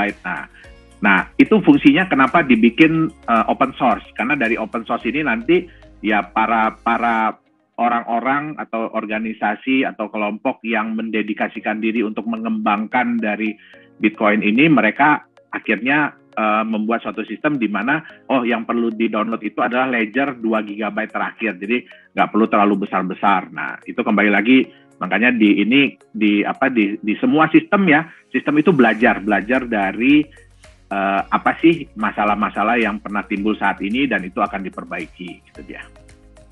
Baik, terima kasih Pak Yohanes untuk jawabannya. Ada pertanyaan lagi nih Pak dari salah satu students ya, dari SMA Tunas Daud nih, namanya Vero Mensak ya. Pertanyaannya terkait grafik aset yang ada di polling tadi Pak, di polling kita, grafik aset yang ketiga itu kan kalau kita lihat lebih stable dan dia cenderung naik gitu ya, relatif naik. Nah, kira-kira kalau dalam wujud nyata atau contohnya itu seperti apa nih asetnya itu Pak? Oke, baik. Jadi kalau sampai detik ini ya belum ada yang seperti itu. Sampai detik ini belum ada kripto aset yang bisa berbentuk seperti itu. Ya, tetapi kita bisa lihat aset-aset yang lain ya di luar dari Bitcoin ya, itu mungkin aset seperti tanah, ya kan, aset seperti emas, nah aset seperti saham-saham yang blue chip ya. Nah, tapi ini yang penting dan tadi saya lupa sebenarnya ya, kalau boleh nambah sedikit Bu Maria ya. Nah, jadi kita harus, kami nih dari developer kripto, kami terus mengembangkan ya, karena kami sadar bahwa teknologi ini masih baru, aset ini masih baru ya. Jadi kenapa aset yang nomor satu terjadi itu karena harga itu hanya berdasarkan dari tingkat kepercayaan market, tingkat kepercayaan pasar. Padahal kita tahu bahwa antara tingkat kepercayaan dan harga itu biasanya berbanding lurus. Nah, jadi kalau harga naik, orang jadi percaya. Nah, tingkat kepercayaan naik, orang beli, harga jadi lebih naik, ya kan? Nah, tapi demikian juga sebaliknya. Jadi kalau harga turun, kayak saya dan mungkin Pak Permata ya panik. Ya, akhirnya kita jual karena kita nggak tahu nih, kita ketakutan kan. Nah, berarti harga lebih turun lagi. Nah, ini menimbulkan efek bola salju. Ya, jadi semakin dalam semakin besar. Nah, hingga akhirnya volatilitas itu tinggi sekali gitu loh. Nah, kami di developer kripto ini ya kami paham bahwa ini masih aset ini masih kayak anak kecil. Anak kecil wajar lah ya kita jatuh bangun. Nah, tetapi bagaimana caranya? Kalau anak kecil kan berarti dipegangin oleh orang tua. Nah, orang tua ini yang berarti apa? Orang tua ini adalah orang yang sudah dewasa, udah mature. Nah, kita berarti perlu ya dijaga oleh sebuah aset yang sudah dewasa, yang sudah lebih dewasa, yang sudah lebih dikenal orang, ya, yang orang sudah tahu bahwa ini adalah alat pelindung nilai dan sebagainya. Ya, kalau kita tahu ya, yang paling banyak digunakan adalah emas. Nah, itu yang paling penting yang pertama. Jadi bagaimana sebuah digital asset harganya bisa dijaga ya. Jadi kita perlu bantuan, tapi jangan digendong ya. Jadi jangan digendong. Kalau digendong itu ya ibarat kata kalau anak kecil kita gendong kan dia nggak akan belajar, dia nggak akan berkembang. Nah, terus kemudian yang kedua ya kita tahu dan kita pahami bahwa tidak semua digital asset itu sukses. Ya, tidak semua digital asset sukses. Kita bisa lihat di data-data yang ada bahwa jauh lebih banyak yang gagal, yang fail. Nah, di sini juga akan menimbulkan ketidakpercayaan ya dari market, ya kan? Nah, pasti semakin banyak yang fail, semakin banyak yang tidak percaya. Nah, disinilah kita perlu meningkatkan kepercayaan dari market. Walaupun di dunia kripto itu sebenarnya tidak ada keharusan, ya keharusan apa? Kita harus ada legalitas. Jadi harus ada legalitas, terus kemudian kita harus transparan, ya kan? Nah, kita harus jalanin proyek. Nah, itu sebenarnya nggak ada. Tetapi bagaimana caranya nih? Kita kan mau mengembangkan sebuah aset yang bisa membuat orang lebih merasa aman dan nyaman untuk menerima, ya kan? Nah, otomatis ya kita harus paling tidak kita ada yang mendukung, yaitu aset yang lebih mature, yang lebih dewasa, yang lebih dipercaya orang. Terus kemudian juga ya supaya menumbuhkan kepercayaan, ya sebaiknya ya kita ini adalah sebuah sebuah entitas, sebuah perusahaan, dan yang terakhir adalah sebisa mungkin ya kita transparan lah kepada publik. Nah, itu dia. Baik, terima kasih Pak Yohanes untuk jawabannya. Selanjutnya mungkin ada pertanyaan juga nih, mungkin ke Pak Permata ya. Ini dari salah satu pelajar dari SMA Saperius 2 Bandar Lampung, namanya Sultan Ray ya. Nah, pertanyaannya adalah kalau pelajar nih Pak, ini pelajar kan masih pemula gitu ya, gimana sih, ada tips nggak atau cara-cara supaya mereka bisa mulai masuk ke dunia cryptocurrency ini? Nah, siapa tahu nih Pak Permata ingin berbagi tips dulu ya, berdasarkan pengalaman dulu punya Bitcoin nih. Nah, gimana tuh Pak? Silakan Pak Permata. Ya, terima kasih Bu Maria. Jadi kalau untuk teman-teman pelajar gitu ya, mulainya dari mana? Mulainya itu pasti dari ikut seminar kayak gini ya, itu udah good starting point untuk mulai ya. Jadi teman-teman ketika pengen memang masuk ke dunia kripto gitu ya, atau dunia Bitcoin, dunia blockchain, jadi usahakan untuk mengerti lebih dahulu apa itu dalamnya ya. Jadi jangan sampai kita ikut tapi kita nggak ngerti, nanti kasihan jantungnya lah. Tapi kalau memang udah mantap, oke, ikut. Itu yang pertama. Jadi seminar ini adalah memperkaya wawasan kita ya. Jadi terutama untuk dari narasumber yang kalau ini kan kita dari akademisi dan juga ini dari praktisi, dan itu bagus untuk menambah wawasan. Itu yang pertama, perbanyaklah ikut bergabung di komunitas gitu ya, dan juga ikut acara-acara seperti ini. Itu yang pertama. Nah, untuk yang kedua, teman-teman juga pasti udah bisa mulai ya. Jadi banyak banget ya mulainya dari misalkan kalau memang terkait seneng sama teknologinya, nah bisa nih nanti kalau dari SMA mungkin bisa join ke jurusan-jurusan yang relevan ya. Jadi kalau kita ngomong kriptografi, nah kayak di program studinya Bu Maria ya ada bisnis matematik tuh di STEM. Nah ini keren banget lah, bisa belajar. Tapi kalau tertarik untuk implementasi, aplikasi, nah itu bisa masuk program studi saya juga ya, kayak di software engineering. Kalau misalkan suka untuk trading dan sebagainya, nah itu juga bisa sebenarnya. Jadi bisa mulai juga di coba ini ya, coba banyak diskusi nih nanti sama Pak Jo, gimana sih implementasi gitu ya, terus gimana caranya biar kita masuk, tapi resikonya itu minim ya, karena tadi sudah disampaikan bahwa aset kripto ini sangat volatil ya. Volatil itu artinya kan naik turun banget nih. Jadi jangan sampai nanti nyesel gitu ya, tapi tetap pengen join gitu. Jadi harus ngerti dulu. Jadi kalau udah ngerti, udah paham, baru nanti join, apapun hasilnya itu tetap pasti jauh lebih baik sih daripada kita nggak ngerti di awal gitu ya. Mungkin itu ya Bu Maria ya. Mungkin Pak Jo bisa nambahkan ya. Silakan Pak Jo jika ada tambahan. Iya, baik. Jadi bagus banget pertanyaannya ya. Cuma yang ingin saya tanyakan satu sih sebenarnya sih. Pengen ikutan di trading atau pengen ikutan di teknologinya seperti tadi Pak Permata bilang ya. Jadi memang kalau dari teknologinya ya, teknologi blockchain ini sangat-sangat menjanjikan. Ya, sangat-sangat menjanjikan. Kenapa? Karena sebenarnya bisa dipakai untuk banyak sekali hal ya. Banyak sekali hal, terutama yang bergantung kepada kepemilikan. Ya, tergantung daripada hak kepemilikan. Ya, mungkin kedepannya bisa dipakai untuk paten, dipakai untuk hak royalti, ya kan. Nah, terus dipakai tadi yang Pak Permata bilang untuk kesehatan, jadi lebih mudah untuk mencatat histori dari seorang pasien. Nah, supaya apa, lebih mudah dicek di berbagai rumah sakit. Nah, contohnya seperti itu. Nah, kemudian ya kalau misalnya memang keinginannya adalah untuk ikut trading, ya saran saya adalah pelajari dulu baik-baik apa sih kripto aset itu dan apa sih kegunaannya, apa sih benefitnya. Tapi yang paling penting juga adalah ya kita harus tahu resiko ya. Kenapa? Semua orang pasti bisa nerima keuntungan, tapi bagaimana kalau kita menerima resiko. Jadi kalau menurut saya, kalau kita ingin berinvestasi di aset kripto, kita ingin mencoba trading di aset kripto, pelajari baik-baik aset itu apa, dan terutama pelajari diri kita dulu nih. Kita ini tipe pemegang aset apa? Ya, apakah kita lebih nyaman dengan aset yang roller coaster? Ya, karena kita nggak bisa pungkiri ya, banyak yang suka dengan roller coaster. Nah, atau kita lebih nyaman dengan memegang aset yang long term. Nah, jadi pertama adalah pelajari diri sendiri, terus kemudian pelajari aset kriptonya, ya kan, pahami resikonya. Nah, setelah itu yang seperti Pak Permata bilang, kalau kita sudah paham semua, tentu saja kita juga lebih bijaksana ya dalam mengambil keputusan, bijaksana dalam mengambil tindakan. Nah, itu dia tadi.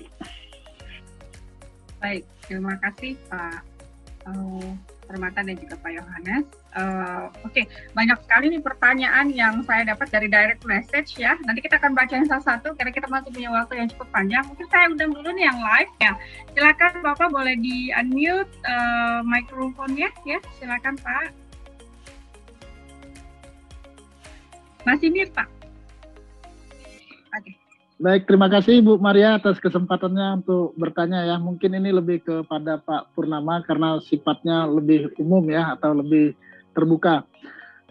Begini Pak Purnama, tadi seperti yang disampaikan oleh Bapak Yohanes Chandra selaku CEO Nagaya bahwasanya seperti Bitcoin itu sudah dilegalkan di Indonesia ya, karena yang dilegalkan itu di market perdagangannya. Nah, seperti yang kita ketahui bahwa di market-market juga ternyata banyak sekali aset-aset kripto yang berujung pada kehilangan nilai. Itu pertama, apa sebabnya? Yang kedua, bagaimana dengan penawaran-penawaran ICO ya, seperti Nagaya ini untuk perlindungan secara regulasi secara hukumnya Pak, untuk regulasi hukum di Indonesia maksud saya ya. Seperti itu Pak Purnama. Terima kasih Bu Maria. Baik, terima kasih Pak Alfiansyah. Mungkin saya ralat bapaknya bukan namanya Purnama tapi Pak Permata ya. Oke, baik. Ya, tidak masalah Pak. Oke, silakan Pak Permata mungkin bisa bantu dijawab. Ya, itu pertanyaannya kayaknya ke Pak Jo, Pak, bukan ke saya. Karena praktisi ya, kalau saya lebih ke arah akademisi. Mungkin saya takut nanti kalau ngejawab kan udah nggak relevan. Karena saya bidangnya itu agak inilah ya, bukan praktisi seperti Pak Jo nih yang lebih expert. Mungkin langsung ke Pak Jo aja kali ya Pak ya, boleh ya Pak ya? Silakan. Ya, oke. Jadi ya memang sebenarnya sini out of topic ya. Out of topic. Ya oke, tapi saya coba jawab sedikit ya. Memang di Indonesia ini yang sudah benar-benar diatur itu adalah bursa perdagangannya. Sebenarnya sudah diatur adalah bursa perdagangannya. Nah, kita bisa lihat ya, kalau misalkan dibilang kenapa mereka tidak performance ya, kenapa mereka fail, ya kembali lagi banyak faktornya. Mungkin apakah proyek-proyeknya akhirnya tidak berjalan atau konsepnya akhirnya tidak berjalan, ya kan? Nah itu banyak sekali sih faktornya sih. Tapi kalau saya rasa mungkin ini mungkin kita bisa bahas di yang berikutnya nih. Itu dia. Baik. Mungkin di sesi nanti ya Pak ya, karena mungkin masih banyak sesi di setelah ini. Baiklah, saya lanjut ke pertanyaan dari direct message yang sudah masuk ke saya. Di sini saya akan bacakan pertanyaannya selanjutnya dari, ini dari anak Prasmul kelihatannya nih ya, dari Steven Winata Mulia ya. Pertanyaannya adalah, mungkin ini terkait teknis juga ya, nanti boleh dibantu Pak Permata atau Pak Yohanes. Bagaimana cara mengetahui bahwa sebuah aset kripto itu benar-benar di-backup oleh suatu aset tertentu? Karena ada kripto yang katanya di-backup dolar, ternyata tidak di-backup 100% oleh dolar. Nah, maksudnya silakan nih Pak, gimana nih? Kira-kira ini teknis banget nih. Silakan mungkin dari Pak Yohanes dulu, nanti bisa ditambahkan oleh Pak Permata. Oke, baik. Terima kasih Bu Maria ya. Jadi seperti yang saya sampaikan tadi, ya memang di dunia aset kripto saat ini belum ada aturan yang sangat-sangat jelas, belum ada aturan yang sangat-sangat gamblang ya tentang misalkan kita mengklaim bahwa kita di backup oleh suatu aset tertentu. Nah, klaim itu pasti mudah dilakukan ya, tapi bagaimana caranya? Kita kan di sini tujuannya adalah ingin meningkatkan kepercayaan. Nah, jadi kalau kita ingin meningkatkan kepercayaan, artinya apa? Harus ada willingness, harus ada kemauan sendiri dari developer kripto tersebut untuk memperlihatkan apakah memang benar aset yang membackup tersebut benar adanya. Nah, terus kemudian bisa diverifikasi, ya kan? Dan ya lebih bagus lagi kalau misalkan bisa diaudit. Nah, jadi ya memang kita nggak bisa ya, jadi secara teknologi sebenarnya nggak bisa dibuktikan dengan teknologi blockchain bahwa memang benar aset ini itu benar-benar di backup 100% oleh aset real. Ya, kenapa? Karena itu nggak ada hubungannya antara aset real dengan aset digital ini. Ya, tapi ya sebenarnya adalah self-willingness, jadi kemauan sendiri dari developer aset kripto itu, apakah mereka mau nggak untuk menunjukkan benar adanya apa yang mereka klaim, itu dia. Baik, terima kasih Pak Yohanes. Mungkin Pak Permata ingin menambahkan? Ya kalau dihubungkan dengan dia di backup oleh mata uang gitu ya, kita secara teknologi mungkin nggak bisa ngeliat itu, karena itu hal yang terpisah kali ya. Cuman kalau secara teknis itu tadi, ketika suatu blok diverifikasi, sebenarnya kita nanti bisa ngelihat siapa sih yang memverifikasi blok ini gitu ya. Dan itu ketika sistem ini di-proven ya sama sebuah, ibaratnya kayak vendor teknologi yang memang dia udah mature atau established gitu ya, dan ini artinya memang lebih terpercaya sih ya ketimbang semuanya memang bisa klaim ya. Jadi misalkan saya mau ngediriin nih Xcoin dengan teknologi Bitcoin, nanti kamu jamin karena apa, belakangnya ada dolar dan sebagainya, nggak ada yang tahu sebenarnya sih kalau kita ngomong teknologinya gitu ya, dalamnya apa kita juga susah taunya. Tapi kita bisa ngeliat tadi dari sisi gimana cara dia provide teknologi ya, kan kelihatan tuh.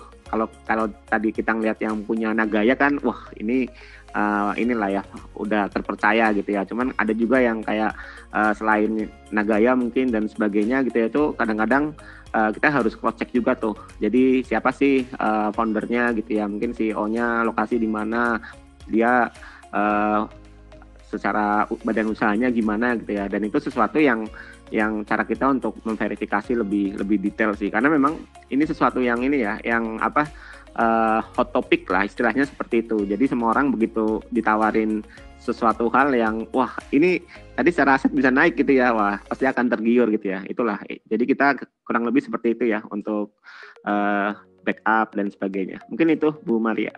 Baik, terima kasih Pak Permata. Saya masih banyak nih PR-nya nih, pertanyaan ya. Jadi kita semoga bisa dijawab lebih singkat juga para narasumber. Oke, pertanyaan selanjutnya adalah dari Karina Listiani ya, dari SMA IPK BSD. Nah, pertanyaannya adalah, wah ini terkait robot trading. Nah, robot trading ini kan katanya bisa menghasilkan profit nih ya, karena kita bisa melihat gitu ya bagaimana setiap hari gitu ya.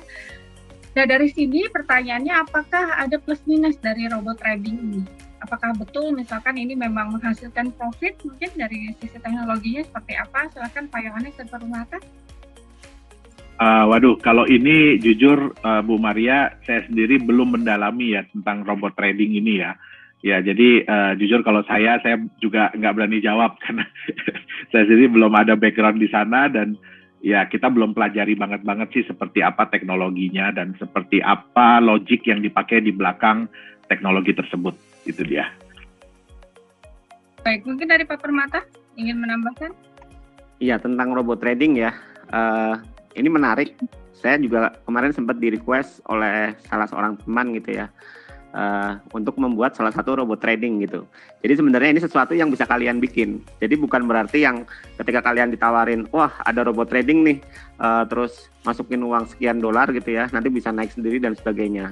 Itu mungkin benar gitu ya. Cuman pada prinsipnya robot trading itu hanyalah sebuah software ya yang dia terotomasi. Nah, otomasinya itu di mana? Nah, biasanya dia berdasarkan experience dari yang ngebuat nih. Jadi misalkan nih, teman-teman di sini udah yang seneng trader gitu ya, seneng trader, wah ternyata udah ngeliat polanya nih, wah polanya apa kalau naik sekian persen, coba ambil gitu ya, terus nanti pas turun, coba masuk lagi dan sebagainya. Nah, itu salah satu algoritma simple yang kita itu bisa otomasi. Otomasinya pakai apa? Pakai software. Nah, mungkin nanti silakan kita ngobrol detail di Prodi Software Engineering ya, kita bisa bikin pakai Python bisa, terus nanti masukin ke Android ataupun iOS itu juga bisa. Jadi di balik robot trading itu sebenarnya adalah tadi yang disampaikan Pak Jo ya. Jadi ada suatu algoritma. Nah, kalau ditanya nguntungin apa enggak, ya sebenarnya algoritmanya tadi itu sekuat apa ya? Apakah dia hanya berdasarkan perubahan yang sekian persen terus diambil dan sebagainya? Apakah hanya itu aja ataupun dia ada namanya nanti big data analytics nih, pakai machine learning. Nah, ini ahlinya Bu Maria nih ya, sebagai faculty member dari bisnis matematik. Nanti silakan belajar lagi. Bagi yang tadi senang trading, ini juga bagus banget ya kalau misalkan kalian belajar machine learning, belajar big data analytics gitu ya. Dan mungkin nanti kalian bisa bikin namanya robot trading. Mungkin itu ya Bu Maria ya. Oke. Baik, saya lanjut lagi ke pertanyaan dari salah satu mahasiswa mungkin dari STEM ini ya, terkait tentang tadi kan kita lihat bahwa memang fluktuatif ya Pak ya, volatility-nya nanti kadang-kadang bisa naik gitu ya, bisa tiba-tiba turun. Kira-kira apa sih yang menyebabkan harga terus naik dan tiba-tiba harga ini turun? Dan bagaimana kita bisa mengetahui kira-kira kapan harga naik, kapan harga turun nih? Silakan mungkin dari Pak Yohanes dulu, nanti ditambahkan oleh Pak Permata. Ya. Baik, jadi saya coba jawab karena saya sendiri bukan seorang trader ya. Jadi berdasarkan dari apa yang kami pelajari selama ini, ya jadi hal-hal yang bisa membuat, kalau ditanya saya, kapan saya bisa tahu harga naik atau turun, jawabannya jujur saya nggak tahu. Ya, jadi karena saya sendiri nggak mendalami banget ya tentang ilmu trading. Nah, terus yang kedua, kenapa harga ini bisa naik atau bisa turun? Nah, seperti yang tadi saya sampaikan, banyak faktornya ya. Salah satunya kan ini masih baru nih, aset ini masih baru sehingga masih dikenal orang itu bukan dari teknologinya, bukan dari the reason behind-nya, jadi bukan dari konsepnya mau seperti apa, tapi lebih kepada sekarang ini banyak dipakai untuk aset spekulasi. Nah, kembali lagi ya, karena kita belum terlalu paham dengan teknologi, dengan konsepnya, akhirnya apa? Aset ini mudah sekali diatur, di-drive oleh pihak-pihak tertentu. Seperti yang contohnya kita tahu ya, kemarin Elon Musk ngomong A aja, tiba-tiba aset bisa langsung melonjak tinggi. Terus dia ngomong yang sebaliknya bisa langsung jatuh. Nah, itu bisa menjadi bukti bahwa aset ini masih belum mature, belum dewasa. Sehingga masih mudah digoyang oleh bukan cuma oleh pasar, tapi bahkan oleh kata-kata seseorang yang berpengaruh gitu loh. Nah, jadi banyak faktor yang bisa membuat itu naik atau turun. Tapi kenapa dia fluktuasinya tinggi? Ya tadi itu karena benar-benar hanya berdasarkan dari kepercayaan market. Dan kepercayaan market ini pun berdasarkan dari harga yang terbentuk, nilai yang terbentuk. Baik, terima kasih Pak Yohanes. Mungkin Pak Permata ingin menambahkan sedikit? Dari saya cukup Bu tentang ini. Ya. Baik, saya next lagi. Wah, ini masih banyak PR-nya nih ya. Saya coba baca cepat saja, nanti mungkin bisa dibantu juga dijelaskan lebih cepat Bapak Pak Permata dan Pak Yohanes. Terkait dengan grafik tadi ya Pak ya, ini masih membahas soal grafik yang dimunculkan ke dalam polling gitu ya. Kira-kira grafik mana yang sesuai dengan pengembangan cryptocurrency-nya Nagaya? Ini pertanyaan dari Pak Simon Patabang dari Universitas Atmajaya Makassar. Silakan Pak Yohanes. Oke, baik. Jadi yang pasti adalah kita kan pelajari ya apa sih yang ingin diekspektasi oleh para pelaku pasar kalau kita mau benar-benar nantinya diterima sebagai alat pembayaran. Jadi memang tujuan kami berdasarkan dari riset-riset yang kami lakukan, masukan-masukan dari berbagai pihak, ya kami menciptakan sebuah aset yang tujuannya adalah yang nomor 3. Itu dia tadi, aset yang terakhir. Baik. Selanjutnya mungkin pertanyaan terkait apa sih sebenarnya plus minus dari trading aset kripto ini. Mungkin bisa dibantu oleh Pak Yohanes dan Pak Permata. Ini pertanyaan dari Rahel ya. Dari Rahel, betul. Silakan. Mungkin mulai dari Pak Permata dulu. Kira-kira plus minusnya apa nih? Karena pengalaman kan Pak soal Bitcoin.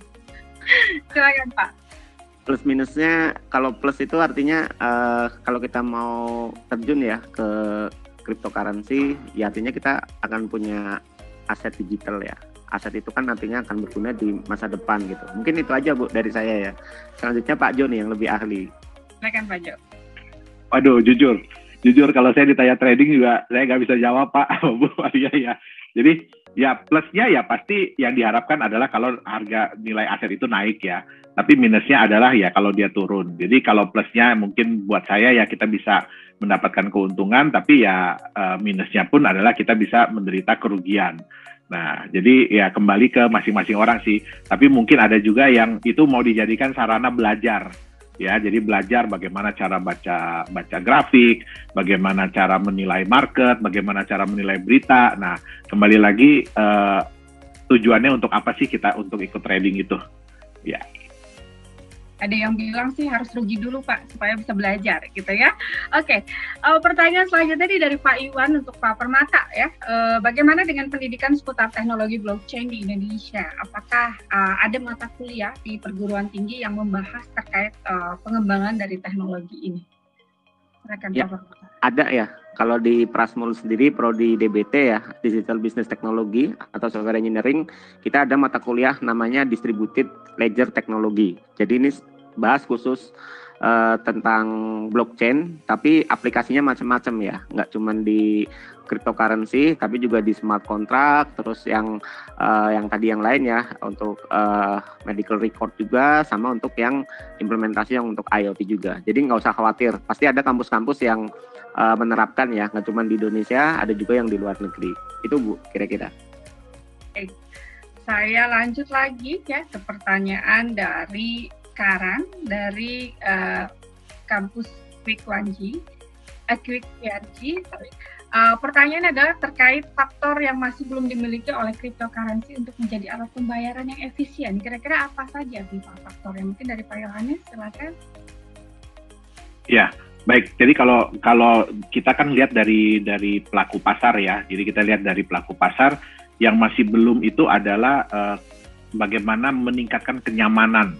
Yang saya bilang tadi sih, ya memang ini semua butuh waktu ya. Kenapa? Karena kalau kita belajar dari US dollar aja, US dollar itu hingga diterima sampai menjadi mata uang global itu butuh ratusan tahun. Ya, jadi kalau kita pelajari butuh ratusan tahun, dan pertama kali juga ya harus di backup oleh aset tertentu ya, emas. Nah, jadi memang banyak faktor ya yang harus ditingkatkan, yang harus kita uji coba lagi, yang harus kita pelajari. Nah, itu harus terus berkembang. Jadi makanya saya juga yakin ya banyak developer kripto ya, kita terus berusaha untuk bagaimana caranya meningkatkan rasa nyaman bagi para pelaku pasar kalau mereka seandainya mau menerima aset digital tersebut sebagai alat pembayaran. Baik, terima kasih Pak Yohanes dan Permata. Mohon maaf ya Bapak Ibu, adik-adik yang mungkin pertanyaan belum sempat saya berikan kepada narasumber karena waktu kita juga terbatas gitu ya. Nanti saya sudah mungkin nanti kita bisa berdiskusi lagi di lain waktu terkait dengan topik-topik menarik nih yang mungkin akan disampaikan oleh narasumber-narasumber kita yang lain juga gitu ya. Dan di sini mungkin saya akan mengajak ya adik-adik, Bapak Ibu untuk bermain sedikit nih, karena kita tadi sudah mendengarkan topik yang cukup, wah kayaknya pagi-pagi dengerin cryptocurrency semangat gitu ya. Nah, sekarang akan lebih semangat lagi kalau kita ikut game session ya, gitu ya. Game session ini saya minta Bapak Ibu, adik-adik untuk berpartisipasi menggunakan Kahoot. Silakan buka baik diketik di Google mungkin ya atau di web browser Bapak Ibu untuk lamanya adalah kahoot.it. Silakan insert nanti pin gamesnya dan format namanya tolong lebih lengkap. Jadi misalkan dari STEM_Maria Jevanya supaya nanti untuk klaim hadiah akan lebih gampang. Dan kita akan mencari 3 pemenang ya. Kita akan memberikan voucher nanti dari STEMpreneur Pay ya. Lalu pemenang juga akan mendapatkan hadiah menarik dari Nagaya ya Pak Yohanes. Pak Yohanes sudah siap nih dengan hadiah-hadiahnya. Jadi jangan lewatkan kesempatan ini. Jadi silakan Bapak Ibu untuk memasukkan PIN-nya yakni 1876228 masuk ke kahoot.it. Silakan tuliskan institusinya spasi nama. Misalkan Nagaya Yohanes gitu ya atau misalkan STEM_Maria. Silakan. Saya tunggu. Silakan untuk memasukkan PIN-nya 1876228. Sembari bermain games ini saya minta Pak Yohanes dan Pak Permata untuk memilih 2 penanya terbaik kita ya, supaya nanti habis ini kita bisa langsung umumkan ya. Oke, silakan dimasukkan asal institusinya ya, supaya nanti kita bisa tahu Bapak Ibu atau adik-adik berasal dari mana. Bisa diedit dulu nih yang masih belum memberikan instansinya dari mana, karena nanti untuk klaim kita membutuhkan keterangan yang jelas ya, misalkan Pratmu, Maria, pakai nama sedikit lengkap ya, supaya kita gampang mengetahui nanti kalau peserta memenangkan games ini ya.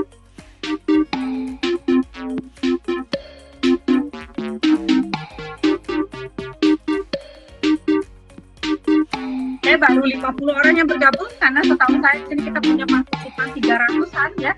Jadi saya harap ini bisa ikut. Lumayan hadiahnya ya. Nanti ada setiap orang akan masing-masing mendapatkan voucher dari STEM dan juga nanti dari Nagaya ya.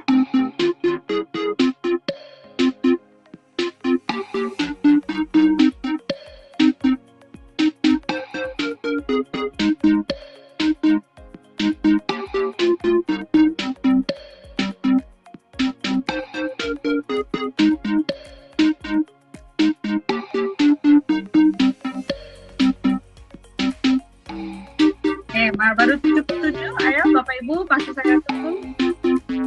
Permainannya gampang sekali, nanti tinggal menjawab ya. Akan ada pertanyaan yang muncul di layar Bapak Ibu, adik-adik semua. Lalu silakan memilih siapa cepat dan jawabannya benar, itu yang biasanya akan menjadi pemenang ya.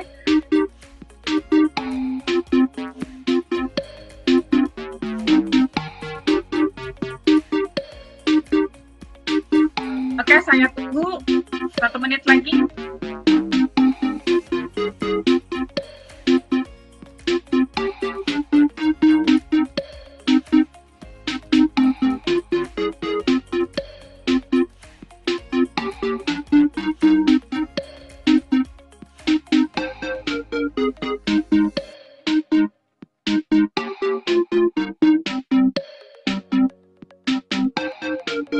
Bagi Bapak Ibu atau adik-adik yang menang nanti mohon di screenshot ya sebagai bukti bagi kami untuk bisa mengklaim hadiahnya ya.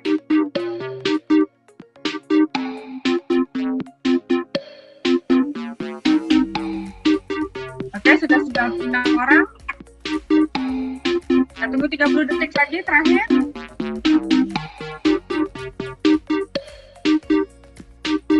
Pertanyaannya seputar materi kita hari ini ya. Pak Yohanes dan Pak Permata sudah menyiapkan pertanyaan. Yang jelas pertanyaannya nggak disuruh dihitung ya, cuma disuruh capture aja nih Oke ya. Oke.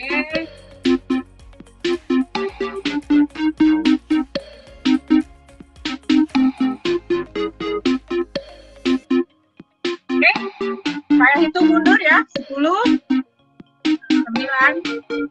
8, 7, 6, 5, 4, 3,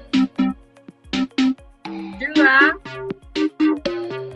1. Baiklah, kita akan mulai. Siap-siap. Pertanyaan kita terkait cryptocurrency. Pertanyaan pertama, ada 10 pertanyaan ya. Apa tantangan utama? Mengapa banyak orang yang belum merasa nyaman menerima kripto sebagai alat tukar? Ayo, harga terlalu fluktuatif, belum wajib berinvestasi, tidak liquid, semuanya benar.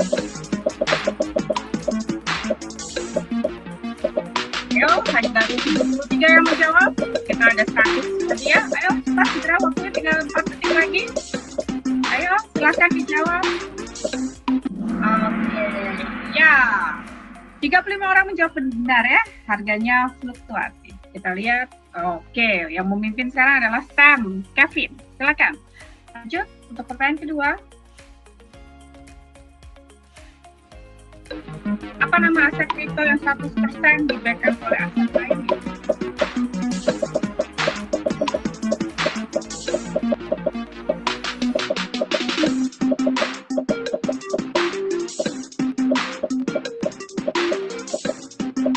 Oke. Lihat, jawabannya adalah stablecoin ya. Siapakah yang memimpin? Oke, masih memimpin Stan Kevin. Oke, next. Teknologi di balik aset kripto. Ayo, tadi sudah disebutkan nih, mereka selalu investor kan? Atau IPO, semuanya benar.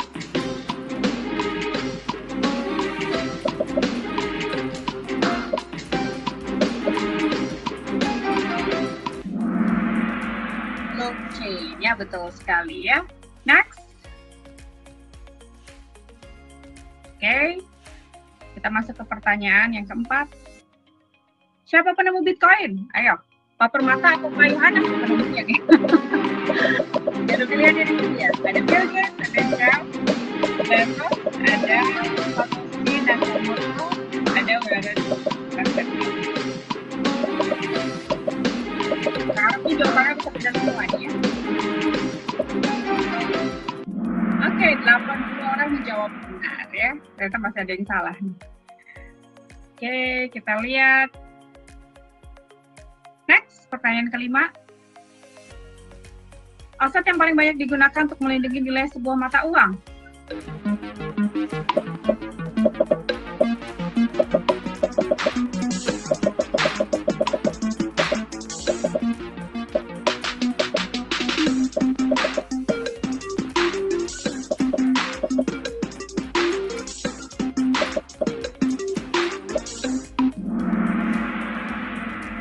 Oke. Oke ya, kita next ke pertanyaan ke-6.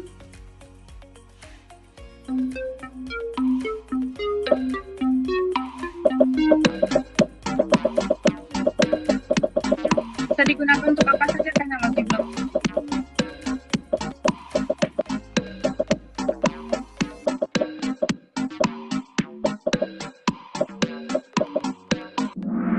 Jawabannya adalah apa? Ya, silakan next. Oke, sekarang yang memimpin Billy ya tadi ya.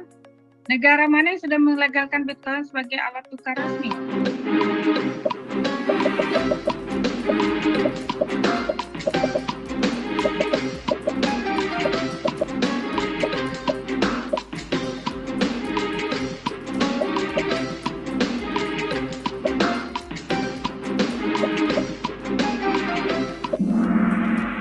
Jawabannya adalah El Salvador. Next. Oke. Mengapa Bitcoin dibuat?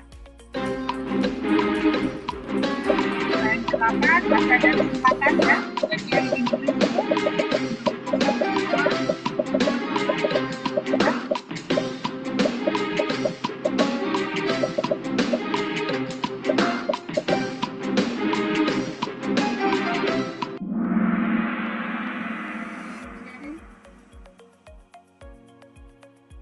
Lanjut ke pertanyaan ke-9. Kembali mengingatkan kepada Pak Permata dan Pak Yohanes, apakah sudah memilih ya penanya terbaik kita? Mohon sekali supaya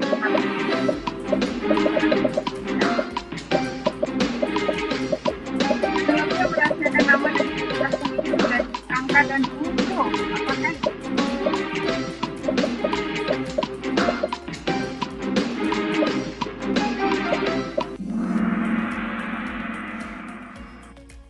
crypto ya? Oke, next. Nama aset kripto yang fungsinya adalah sebagai alat pembayaran atau alat tukar.